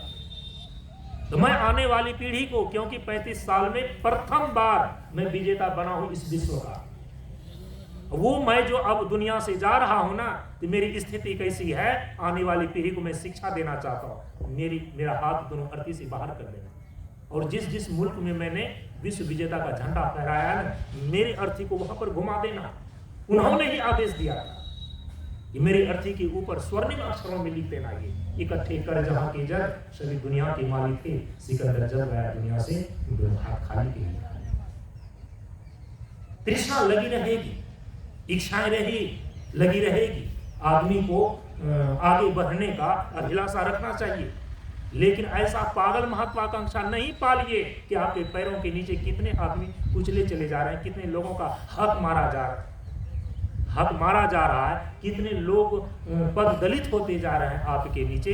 यदि इसका ख्याल आपने नहीं रखा ना, आप कुबेर के ढेर पर बैठ करके भी शांति का श्वास नहीं ले सकते। इतिहास इसका साक्षी है। वो डीन पैदरा मार रहा है, जो आपको भरमा रहा है बड़े बड़े लोग। यदि वो कह रहे हैं मैं इसी तरीके से मैं यहां तक आ गया हूं, कोई नहीं गया है वहां तक, कोई नहीं गया है। हम चुनौती दे रहे हैं ना आपको, कोई नहीं गया है वहां तक। शांति का मार्ग अलग है। हमारे यहां पर ऋषि लोग ये नहीं बताएंगे तुम निर्धन होकर के जीवन जियो। यदि निर्धन होकर के जीवन जीता तो अभी देखिए ना, ये भारत ही तो सोने की चिड़िया कहलाती थी। अर्थ, धर्म, काम और मोक्ष, चारों पुरुषार्थ को ये भारत परिपूर्ण करता है। निर्धनता को यहाँ पर प्रश्रय नहीं दिया जा रहा है, लेकिन पागलपन, महत्वाकांक्षा के पागलपन की दौड़ में शामिल होने के लिए यहाँ पर मना किया जा रहा है। जैसे सिकंदर हो गया, तथाकथित बहुत सारे लोग अभी सिकंदर की होड़ में हैं, लेकिन आज देखिए उसका जीवन कहाँ चला गया। अरे मैं आपको बता दे रहा हूं कि 10 पीढ़ियों के लिए यदि उन्होंने गलत तरीके से धन इकट्ठा करके छोड़ करके गया है, वो उनके आगे की पीढ़ी की देखिए स्थिति कैसी है।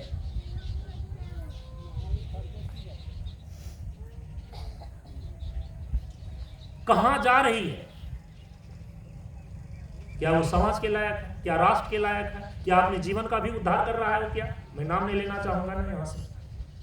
10-10 पीढ़ियों के लिए जिन्होंने देश के संपत्तियों का, संसाधनों का गलत तरीके से घोटाला करके स्विस बैंक में लाखों अरबों रुपए डाल करके रखा है, उसी दौर में उसी को आदर्श बना करके कुछ लोग उसी होड़ में चले जा रहे हैं। क्या उनका जीवन सुखी है? क्या उनका जीवन शांति में है? क्या नहीं है ना। तो क्यों उस मार्ग को आप अपना रहे हैं? थोड़ी देर के लिए आपको लगेगा, कबीर साहब ने कहा कि जस शीशम के शीशम में सीमल, हाँ, सीमल के फल के अनुसार से होते हैं। सीमल होता है इधर आप लोगों पे, उसमें भी लाल फूल रहता है ना, तो तोता को लगता है ना यदि कि ये फूल इतना सुंदर है तो उसके भीतर फल कितना गुदादार होगा, तो मारता है चोंच उसमें। क्योंकि सीमल का जो है वो फूल तो लाल लाल दिखता है, तो तोता को भ्रम क्या होता है, यदि फूल इतना सुंदर है तो उसका जो फल होगा उसमें कितना गुदा होगा, मारता जैसे चोंच तो रुइया निकलता है उधर से। तो वही स्थिति है। ये मत देखिए कि जो चीजें बाहर से खूबसूरत दिखाई दे रही है उसके अंदर भी खूबसूरती होगी। ये किसने कह दिया है आपको? किसने कह दिया? शरीफा को देखा है आप? शरीफा तो बाहर से काला काला दिखता है आपको, लेकिन भीतर देखिए उसके अंदर कितना गुदा है। किसने कहा कि जो बाहर से यदि थोड़ा ठीक ठाक से नहीं दिखता है तो अंदर से भी उसमें जो है कि खराबी ही होगी? ये नहीं है हम लोगों का दर्शन। हम लोगों का मतलब भारतीय दर्शन, हमारे ऋषि महर्षियों के द्वारा दिया गया जीवन दर्शन ये नहीं है। हमारा जीवन दर्शन यही है कि जीवन को शांति और आनंद के मार्ग पर ले चलो। तृष्णाएं हमारे जीवन में दुख का कारण है, भगवान बुद्ध ने बताया। और सारे कारण हैं, लेकिन बीच में जो केंद्रीय कारण है ना, मध्यस्थ कारण है ना, भगवान बुद्ध ने बताया कि तृष्णा। और वो तृष्णाएं जो है ना, इसलिए नाम दिया तृष्णा।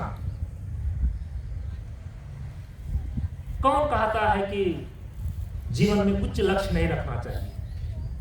कौन कहता है कि धर्मपूर्वक धन का उपार्जन नहीं करना चाहिए? कभी शास्त्र ने आपको मना किया क्या?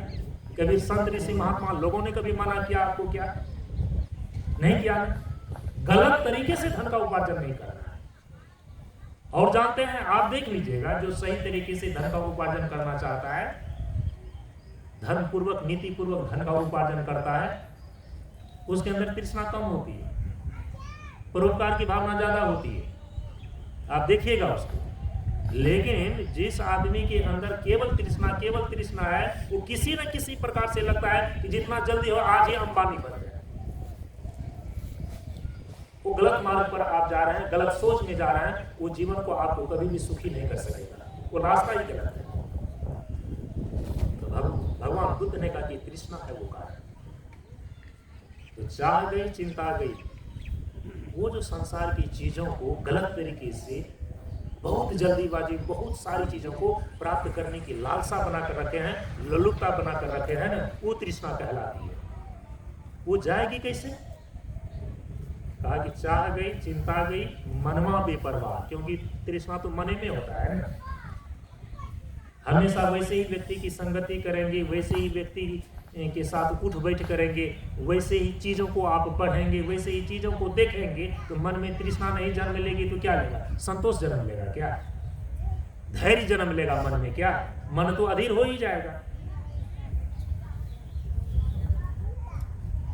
अब यदि कि कम काम करके कम दिनों में अधिक पैसा प्राप्त करने का यदि आपको अवसर मिल रहा है, केवल इसी ऑप्शन के कारण, इसी विकल्प के कारण से 90%, 95% व्यक्ति गलत मार्ग पकड़ लेता है। कम समय में कम काम करके हमको अधिक मिल जाएगा, ये फिर ये लोभ है, ये तृष्णा है। हम मेहनत करके जितना समय में जो चीजें प्राप्त होनी है, हम अपनी मेहनत उसको प्राप्त करेंगे, ये तृष्णा नहीं है। ये आपकी जो है ना, आपके जीवन के प्रति एक आकांक्षा है।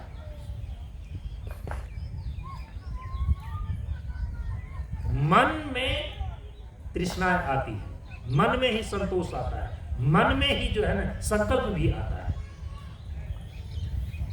चाह गई चिंता गई मनवा बेपरवाह, जाको कछ होना चाहिए। ये तो बहुत ऊंची चीज हो गई ना। अभी तो हमें बहुत कुछ चाहिए, लेकिन गलत तरीके से नहीं चाहिए, इतनी ही सावधानी बरतनी है। लेकिन जाको कछ होना चाहिए, हमको अब कुछ नहीं चाहिए, हमारे मन में किसी चीज की इच्छा नहीं रह गई। ये कब हो सकती है? हमारे मन में किसी भी चीज की इच्छा नहीं रह गई, मानेगा कोई तृष्णा है ये नहीं। ये कब होएगी?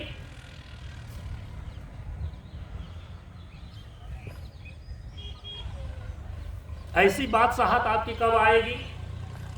जाको कछो न चाहिए सोई सहनसा, परमात्म अंदर बसा योगी बेपरवाह। ये चीजें ऐसे आती है। जाको कछो न चाहिए सोई सहनसा, अब कुछ भी नहीं चाहिए, मन की सारी तृष्णाएं चली गई। लेकिन कैसे गई वो? ये बादशाहत कैसे आई?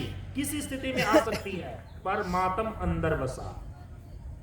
क्योंकि संसार की जितनी भी चीजों को प्राप्त करने की आप चेष्टा कर रहे हैं ना, उसके केंद्र में, उसके जड़ में एक ही चीजें बैठी हुई है कि आप जीवन में सुख चाह रहे हैं। यदि सुख के सिंधु में ही आप बैठ जाए, वो व्यक्ति इतना तृप्त हो जाएगा, वो इतना आनंद से भर जाएगा, तो संसार की ये सारी चीजें तो उनको फीकी फीकी नजर आती है। अरे भाई, जिन्होंने शुद्ध मधु का स्वाद लेना शुरू कर दिया है, वो चीनी के सिरके में क्यों अपना मुंह मारेगा? जिनको बहुत उत्कृष्ट चीजें मिल गई है, वो निकृष्ट चीजों में अपना पैर क्यों फंसाएगा? हाँ, यदि कि उस मक्खी को, यदि उस चींटी को मधु नहीं मिला है, फूलों का सार सर्वस्व जिसको मधु बोलते हैं, वो नहीं मिला है, तब अंत में क्या करेगा? वो शक्कर के पीछे भागेगा, वो चीनी के सिरके के पीछे, वो मिठास के लिए भागेगा। तो संसार के सुख आप तभी तक चाह रहे हैं जब तक आपको आत्मा का सुख और आत्मा का आनंद नहीं मिला है। परमात्मा अंदर बसा। सभी महात्मा यही रास्ता बतलाएंगे कि तुम्हारा आनंद तुम्हारे भीतर है। वो आनंद सिंधु का स्रोत जब तक आपको अपने भीतर से नहीं खुला है, चाहे महात्मा 1000 बार उपदेश देते रहे, सरकार चाहे लाख कानून बना ले, वो संसार के सुख और विषय के सुख को प्राप्त करने के लिए वो हर हरकत करते रहेगा। समझ रहे हैं ना इस चीज को? कड़ा से कड़ा कानून बना दे, भय के मारे कब तक चुपचाप बैठे रहेगा? जिस दिन तृष्णा होर मारेगी भीतर से, जिस दिन काम और क्रोध और लोभ भीतर से होर मार देगा, सारा कानून खत्म, सारा उपदेश खत्म। इसीलिए जब तक व्यक्ति सही मान्यता को लेकर के अंदर की ओर नहीं चल देता है कि नहीं, जिस सुख को हम बाहर ढूंढ रहे हैं ना, उस सुख का स्रोत हमारे अंदर है। जिस दिन ये बातें उसके ध्यान में बैठ जाए, जिस दिन ये चीजें उनके ज्ञान में आ जाए, अब समझिए कि सही ढंग से वो व्यक्ति सही रास्ते पर उसी दिन आ जाएगा।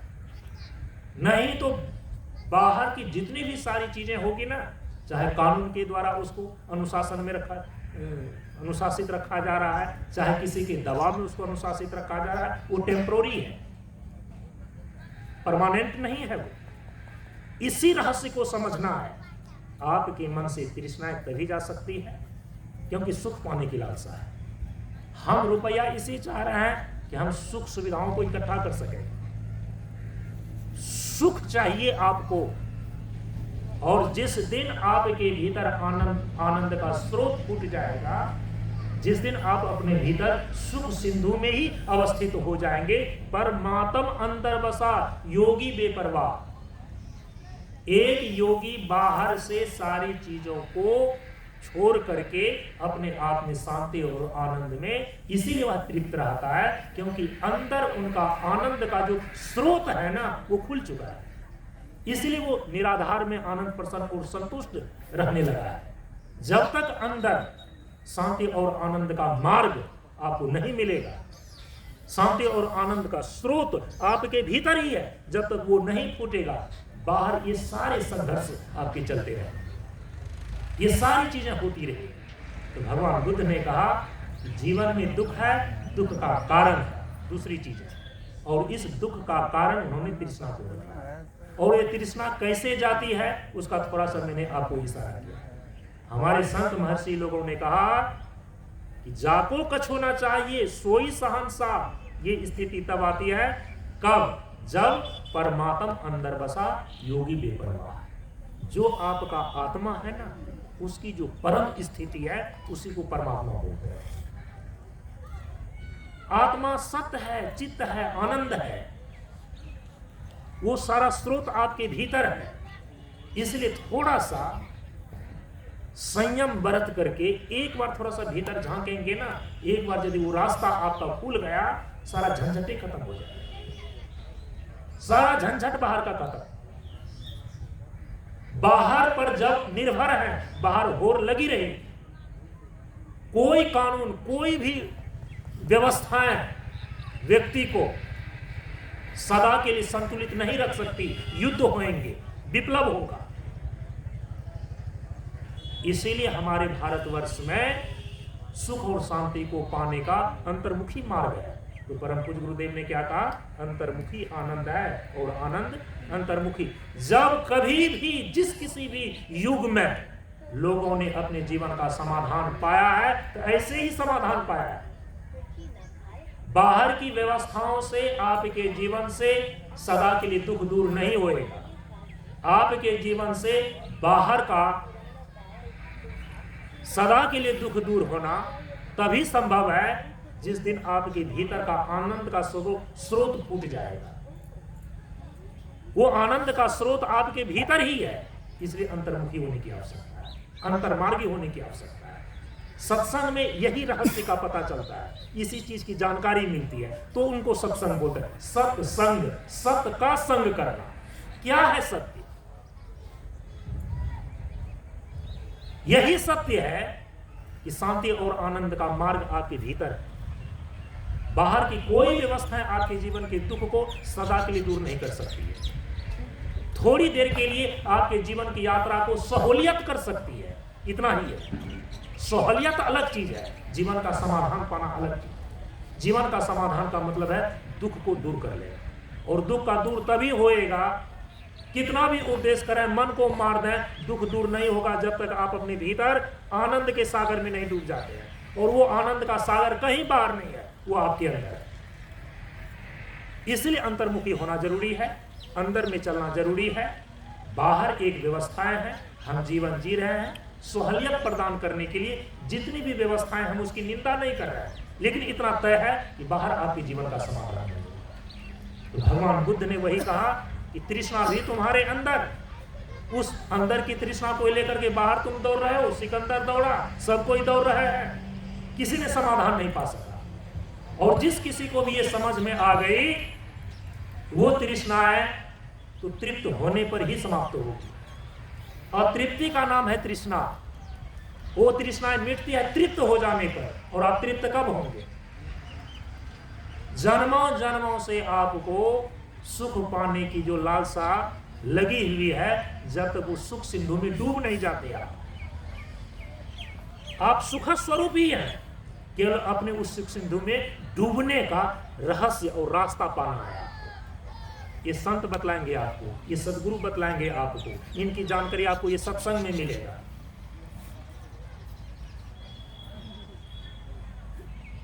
इसीलिए तीसरा आर्य सत्य जो भगवान बुद्ध ने घोषणा किया, ताकि तीसरा जो आर्य सत्य है ना, वो तीसरा आर्य सत्य है कि यदि जीवन में दुख है, जीवन में दुख का कारण है, तो तीसरा सच्चाई का घोषणा करते हैं कि जीवन से इस दुख का सदा के लिए निवारण किया जा सकता है।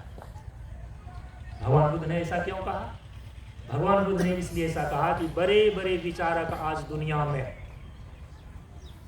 इतना विचार करके बैठ गए हैं कि अरे ये जीवन जो है ना, ये जैसे कि रात और दिन होते हैं, धूप और छाया बदल बदल करके आती जाती रहती है, तो जीवन में सुख और दुख बदल बदल करके आते जाते रहेंगे। कभी भी ऐसा नहीं होएगा कि जीवन से दुख चला गया जो फिर कभी लौट करके नहीं आएगा, दुखों की आत्यांतिक निवृत्ति होगी। बड़े बड़े विचारक हार करके यहां पर जाकर के ठहर गए, तो केवल विचार के द्वारा जो विचार करके तो कहां तक पहुंच जाएगा? जहां तक विचार की दौड़ है। लेकिन विचार तक ही ये सत्य का क्षेत्र नहीं है। सत्य का जो क्षेत्र है ना, प्रकृति पार प्रभु सबके उर्वासी, उसके लिए आपको साधना करनी है, उसके लिए आपको निर्विचार होना है। जो परम सत्य है वहां तक पहुंचने के लिए विचार विचार विचार विचार। पश्चिम के जितने भी बड़े बड़े दार्शनिक हैं केवल विचार से खेलते रहते हैं, हार जाते हैं वो। लेकिन हमारे यहाँ पर भारत की भूमि पर जितने भी ऋषि महात्मा लोग हैं वो केवल विचार से खेलते हैं। क्या विचारे करके रह गए? क्या केवल विचार करके नहीं रहते हैं? विचार को पार करके निर्विचार हो करके कैसे हम परम सत्य का साक्षात्कार करते हैं, इसके लिए वो ध्यान में डूबते हैं। केवल विचार करके रह गया ऐसी बात है नहीं। पश्चिम में भी कुछ ऐसे दार्शनिक हुए जिन्होंने विचार तक ही अपने आप को सीमित नहीं रखा, निर्विचार होकर के अपने सत्य स्वरूप की ओर भी उन्होंने यात्राएं की। सुकरात का नाम आपने सुना है ना, अरस्तु का नाम आपने सुना है ना, पढ़िए जाकर के उनके दर्शन को। प्लेटो का आपने नाम सुना है ना, ये महान दार्शनिक हुए पश्चिम के। उन्होंने कहा कि विचार ही अंतिम चीज नहीं है, विचार करो किसी चीज को जानने के लिए, सच्चाई को जानने के लिए, विश्लेषण करने के लिए। लेकिन जो परम सत्य है वो तो निर्विचार की भूमि पर उपलब्ध होता है, वो तो ध्यान की गहराई में डूबने पर जाकर के उपलब्ध होता है। अब जब ध्यान की गहराई में डूबेंगे तो आपको जो आपका यथार्थ स्वरूप है उसका अनुभव और अनुभूति होगा, तो वहां पर जाकर के जीवन का समाधान मिलता है। तो भगवान बुद्ध ने निश्चय पूर्वक ये तीसरी आर्य सत्य की घोषणा किया। बहुत बड़े बड़े विचारक जो विचार करके हार करके बैठ गए हैं कि इस जीवन में कभी भी ऐसी अवस्था नहीं आ सकती जहां की जीवन से दुखों की आत्यांतिक निवृत्ति हो जाए, सदा के लिए जीवन से दुख चला जाए। पश्चिम के बहुत सारे दार्शनिकों का यही मान्यता है कि जीवन में सुख दुख आते जाते ही रहेंगे, कभी सुख आएगा कभी दुख।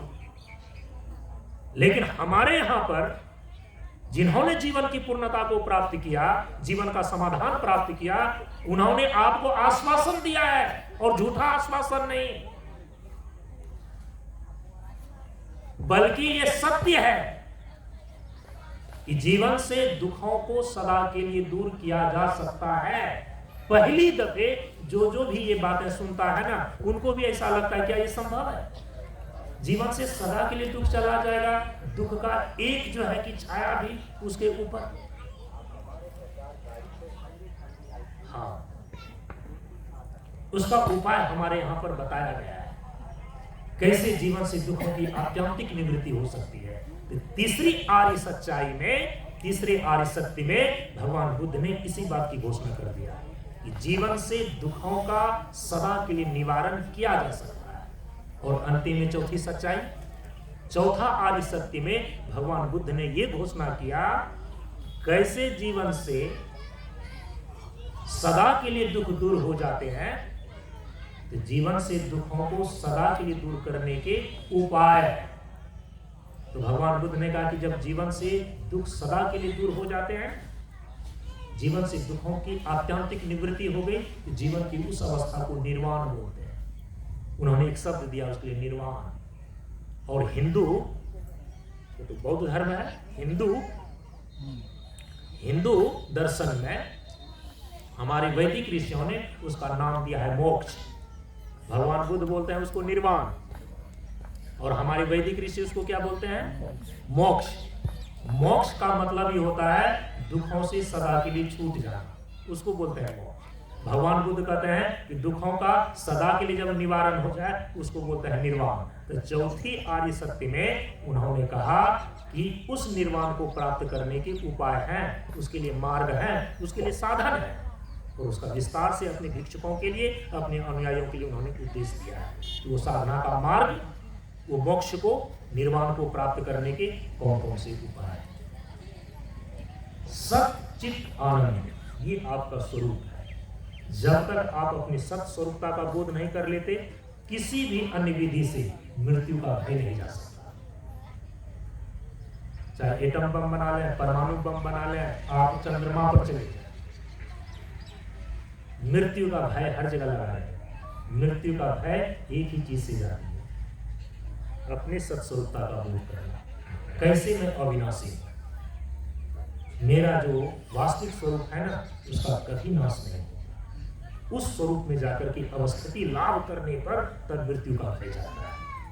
आप क्या समझ रहे, 10 गो बॉडीगार्ड रखेंगे मृत्यु का भय खत्म हो जाए? अरे मृत्यु का भय का ही सूचना दे रहा है। मृत्यु का भय तब तो बॉडीगार्ड रख रहा है, नहीं रख रहा है। हमको मृत्यु का भय कम है तो हमारे पास बॉडीगार्ड नहीं है। जिसको मृत्यु का भय ज्यादा है उसके 10 बॉडीगार्ड है। अभी इंदिरा गांधी को क्या हुआ? बॉडीगार्ड ही तो छलनी कर दिया। श्रीमती इंदिरा गांधी जी को, जो हमारे देश की प्रधानमंत्री थी, उनकी मृत्यु कैसे हुई? उनके बॉडीगार्ड ने ही, साथ में रहने वाले उनके बॉडीगार्ड ने ही अपने बंदूक से उनके देह को छलनी कर दिया। ऐसे मृत्यु का भय जाता है क्या? अच्छा, मधुरापुर नहीं चले जाएंगे वृंदावन, वहां नहीं मरेगा आदमी? जो वृंदावन चला जाएगा नहीं मरेगा आदमी वहां? अरे कहीं भी चले जाएंगे दुनिया में, कितनी बड़ी दुनिया है, दुनिया में कहीं भी चले जाएंगे, मौत आपके पीछे आएगी कि नहीं आएगी? आएगी। तो कितनी बड़ी दुनिया है। आप लोगों के लिए आपकी दुनिया कितनी बड़ी है? जितना ग्लोब पर मानचित्र बनाया गया, वो तो केवल पृथ्वी पर खींचा गया मानचित्र है। एक है भूलोक, इतने 14 लोग हैं, और वो एक ब्रह्मांड के अंदर आते हैं। अनंत कोटि ब्रह्मांड है इस सृष्टि में। अब सोचिए, अब दुनिया की भी जानकारी इतनी सीमित हो गई है ना, विश्व का मानचित्र पृथ्वी पर जितना खींचा गया है ग्लोब पर, बस उतनी ही आपकी दुनिया है, उतनी ही दुनिया नहीं है। इसलिए मैंने कहा ना, वो तो पृथ्वी का केवल मानचित्र खींचा गया है जो जानकारी है। ये भूलोक है हमारे शास्त्र में, इसके ऊपर है स्वलोक, भुवालोक, उसके ऊपर है स्वलोक, फिर उसके ऊपर है महालोक, उसके ऊपर है जनालोक, उसके ऊपर है तपालोक, और सबसे ऊपर है सत्यम लोक। उस सत्यम लोक में ब्रह्मा जी रहते हैं। जिस भूलोक में आप रह रहे हैं उसके नीचे भी और 7 लोक, तल, वितल, सुतल, तलातल, महातल, रसातल और पाताल। 7 ऊर्ध्वलोक हैं, 7 अधोलोक हैं, कुल मिलाकर कितने हो गए? 14 लोक। 14 लोकों का एक ब्रह्मांड होता है।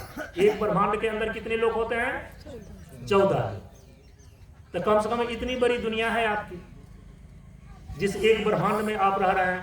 ऐसे ऐसे ब्रह्मांड, अनंत कोटि ब्रह्मांड है परमात्मा की सृष्टि में।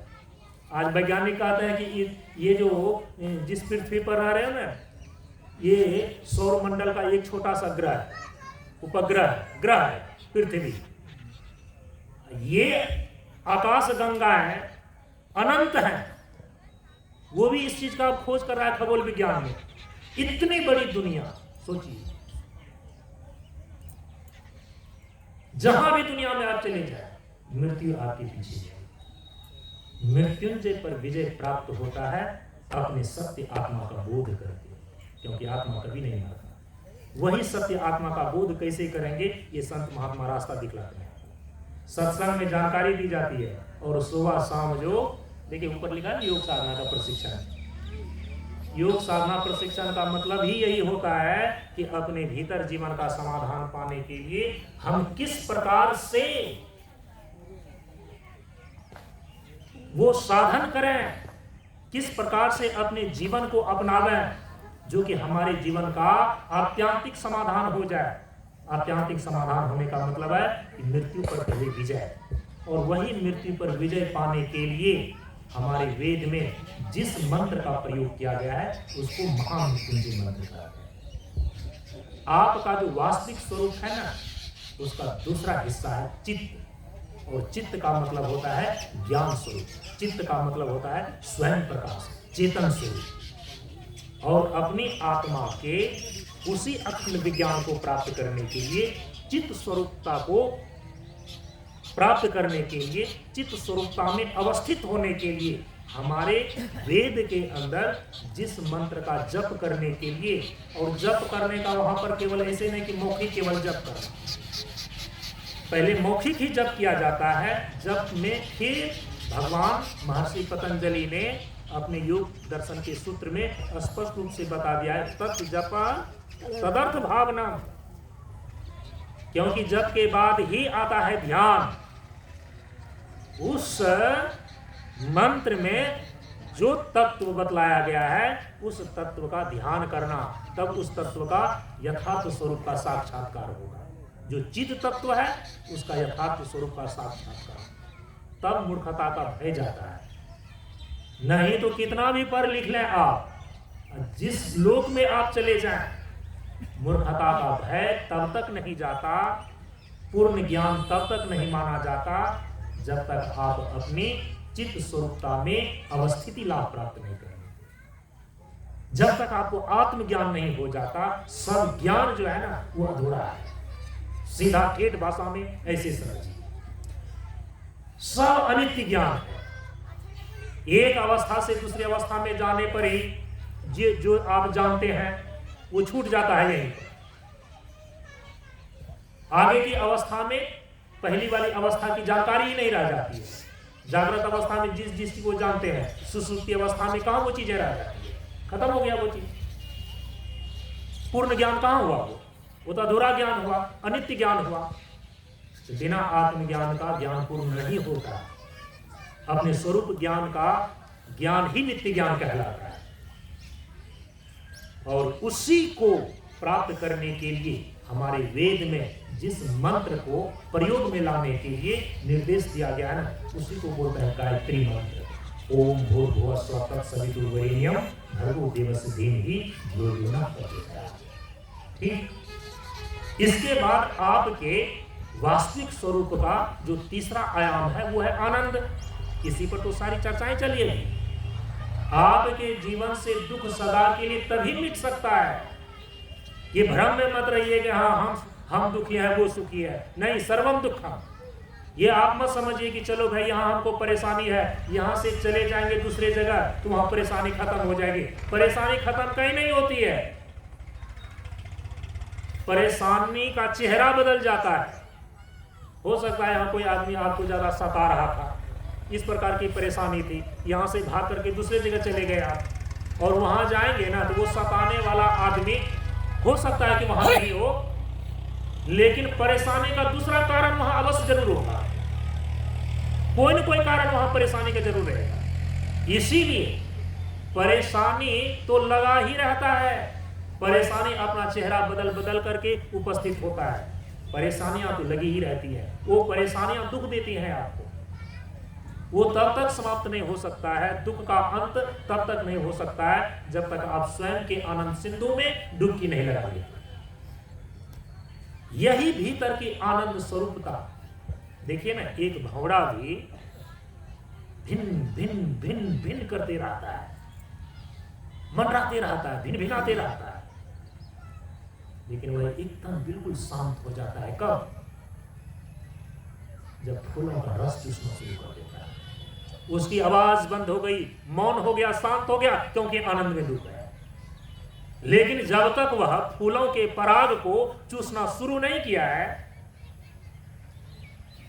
रस लेना शुरू नहीं किया है, वो फूलों के ऊपर मंडरा रहा है, भिन्ना रहा है, भिन्न भिन्न कर रहा है, उसी प्रकार से आपकी भिन्नाहट, आपकी झुंझलाहट ये बाहर होती रहेगी।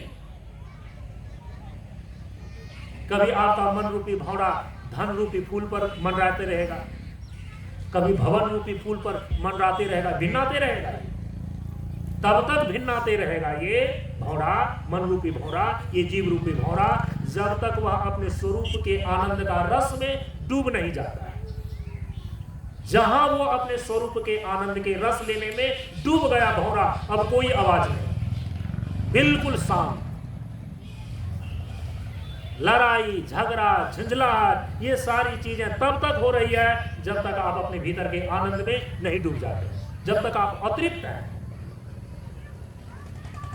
अपने आत्मा के आनंद में, अपने ही स्वरूप सिंधु में। जिस दिन आप डुबकी लगाना शुरू कर देते हैं, बाहर का ये झुंझलाहट, बाहर की ये भिन्नाहट, ये सब समाप्त हो जाता है। इसी को बोलते हैं शांति। आनंद नहीं तो फिर शांति कहां? इसी को एक शब्द बोलते हैं शांति और आनंद। आत्मा के इसी आनंद स्वरूपता को, आत्मा के इसी आनंद स्वरूपता में अवस्थिति लाभ प्राप्त करने के लिए हमारे वेद में जिस मंत्र का प्रयोग किया गया है, जिस तत्व का अनुसंधान के लिए मंत्र दिया गया है, उसी को बोलते हैं शांति मंत्र। यहीं से ये विचार मैंने आरंभ किया है। और हम लोग जो यहाँ पर कीर्तन करते हैं ना, प्रशांत जीवन दर्शना, इसको बोलते हैं शांति मंत्र। आत्मा के सत स्वरूपता का बोध के लिए वेद ने जिस मंत्र का प्रयोग किया है उसको महामृत्युंजय मंत्र बोलते हैं।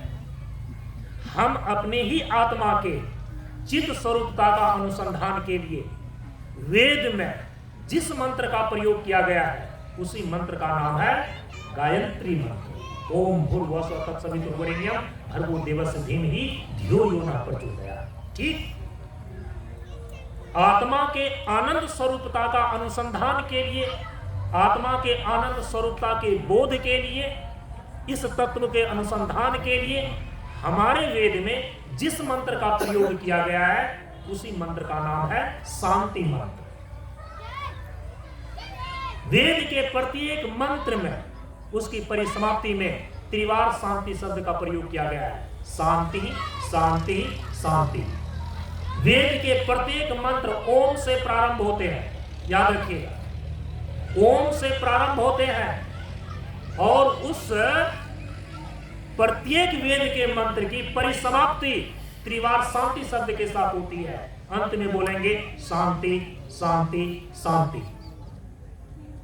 शांति ही लक्ष्य है। जो शांति कभी भंग नहीं होती है, ऐसा शांत हो जाना, ऐसा स्वरूप की शांति जो कभी अशांत नहीं होता, जिसमें किसी प्रकार का कोई परिवर्तन नहीं, किसी प्रकार का स्खलन नहीं, किसी भी प्रकार का कोई परिणाम और किसी प्रकार का विकार घटित नहीं होता, उस स्वरूप शांति को ही एक शब्द में कहा जाता है प्रशांत। प्रशांत माने स्वरूप की शांति, जो शांति कभी भी भंग नहीं होती, जो शांति कभी भी परिवर्तित नहीं होती, जो आपकी स्वरूप अवस्था है उसी को प्रशांत बोलते हैं। वेद में इसको बोलते हैं शांति मंत्र। तो अपने स्वरूप में अवस्थिति लाभ प्राप्त करने के लिए मैंने आपको वेद में निर्देशित 3 मंत्रों की ओर थोड़ा सा मैंने निर्देश किया, संकेत किया। मृत्यु का भय सत स्वरूपता के बोध से जाता है, और यह जिस मंत्र के साथ हम अनुसंधान करते हैं उसी मंत्र का नाम है महामृत्युंजय। मूर्खता का भय, अज्ञानता का नाश केवल और केवल आत्मज्ञान से होता है। और इस आत्मज्ञान चित्त स्वरूपता का अनुसंधान करने के लिए वेद में जिस मंत्र का प्रयोग किया जाता है उसी को हम गायत्री मंत्र बोलते हैं। और जो स्वरूप का आनंद है, इस स्वरूप के आनंद को प्राप्त करने के लिए, आनंद स्वरूपता को, आनंद स्वरूपता के बोध के लिए, आनंद स्वरूपता में अवस्थिति लाभ के लिए जिस मंत्र का अनुसंधान किया जाता है, जिस मंत्र का प्रयोग किया जाता है वेद में, उसी को बोलते हैं शांति मंत्र। तो हम लोग शांति मंत्र का ही कीर्तन करते हैं। 2 बार उच्चारण कर लें फिर से। प्रशांत जीवन दर्शनम, प्रशांत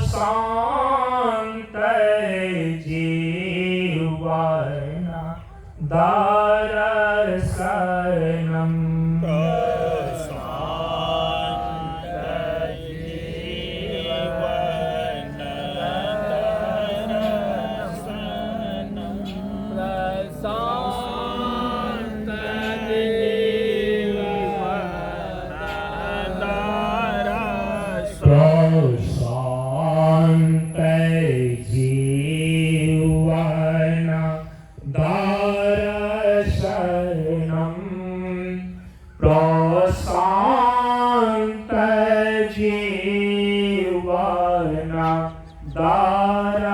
दर्शनम,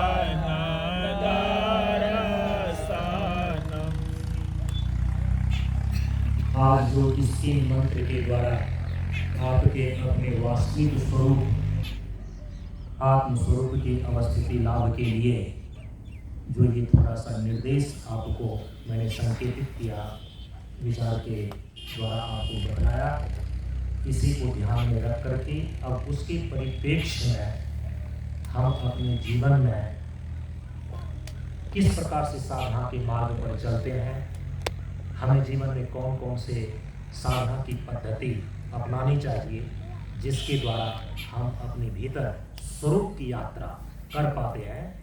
हम इसी पर कल से अपने विचार को रखेंगे प्रवचन के रूप में, और प्रवचन का जो अब विषय होगा वो होगा साधना के सोपान।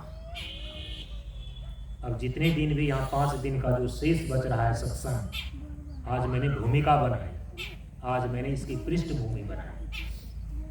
कल से जो प्रवचन होएगा किस टॉपिक के अंदर होगा? साधना के सोपान, और साधना का महत्व है। साधन से सब होत है, बिन साधन के समझा, जीवन में जो साधता सदा वो मुस्कान। आशी वचन एक साथ।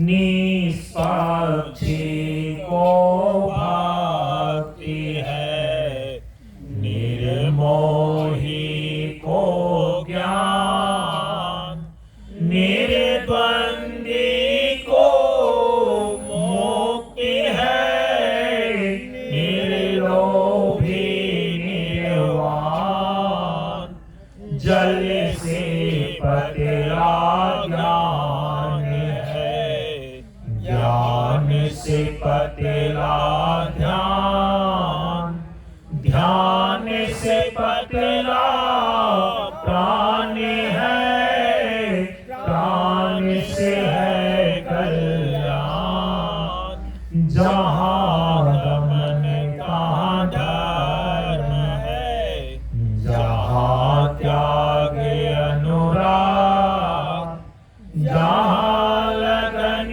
तहाँ मगन है, जहाँ धैर्य तहाँ जाग, शून्य बराबर सत्य है, निराकार में आप सदाशील कल्याण है, करता है निष्काम।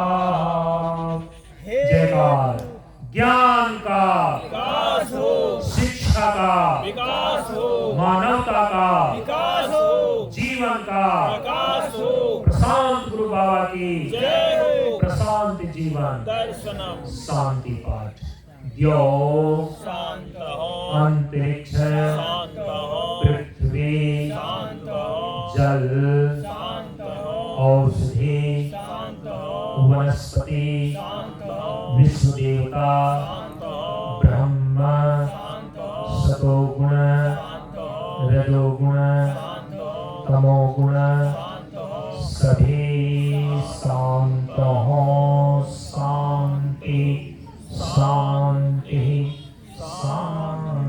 ही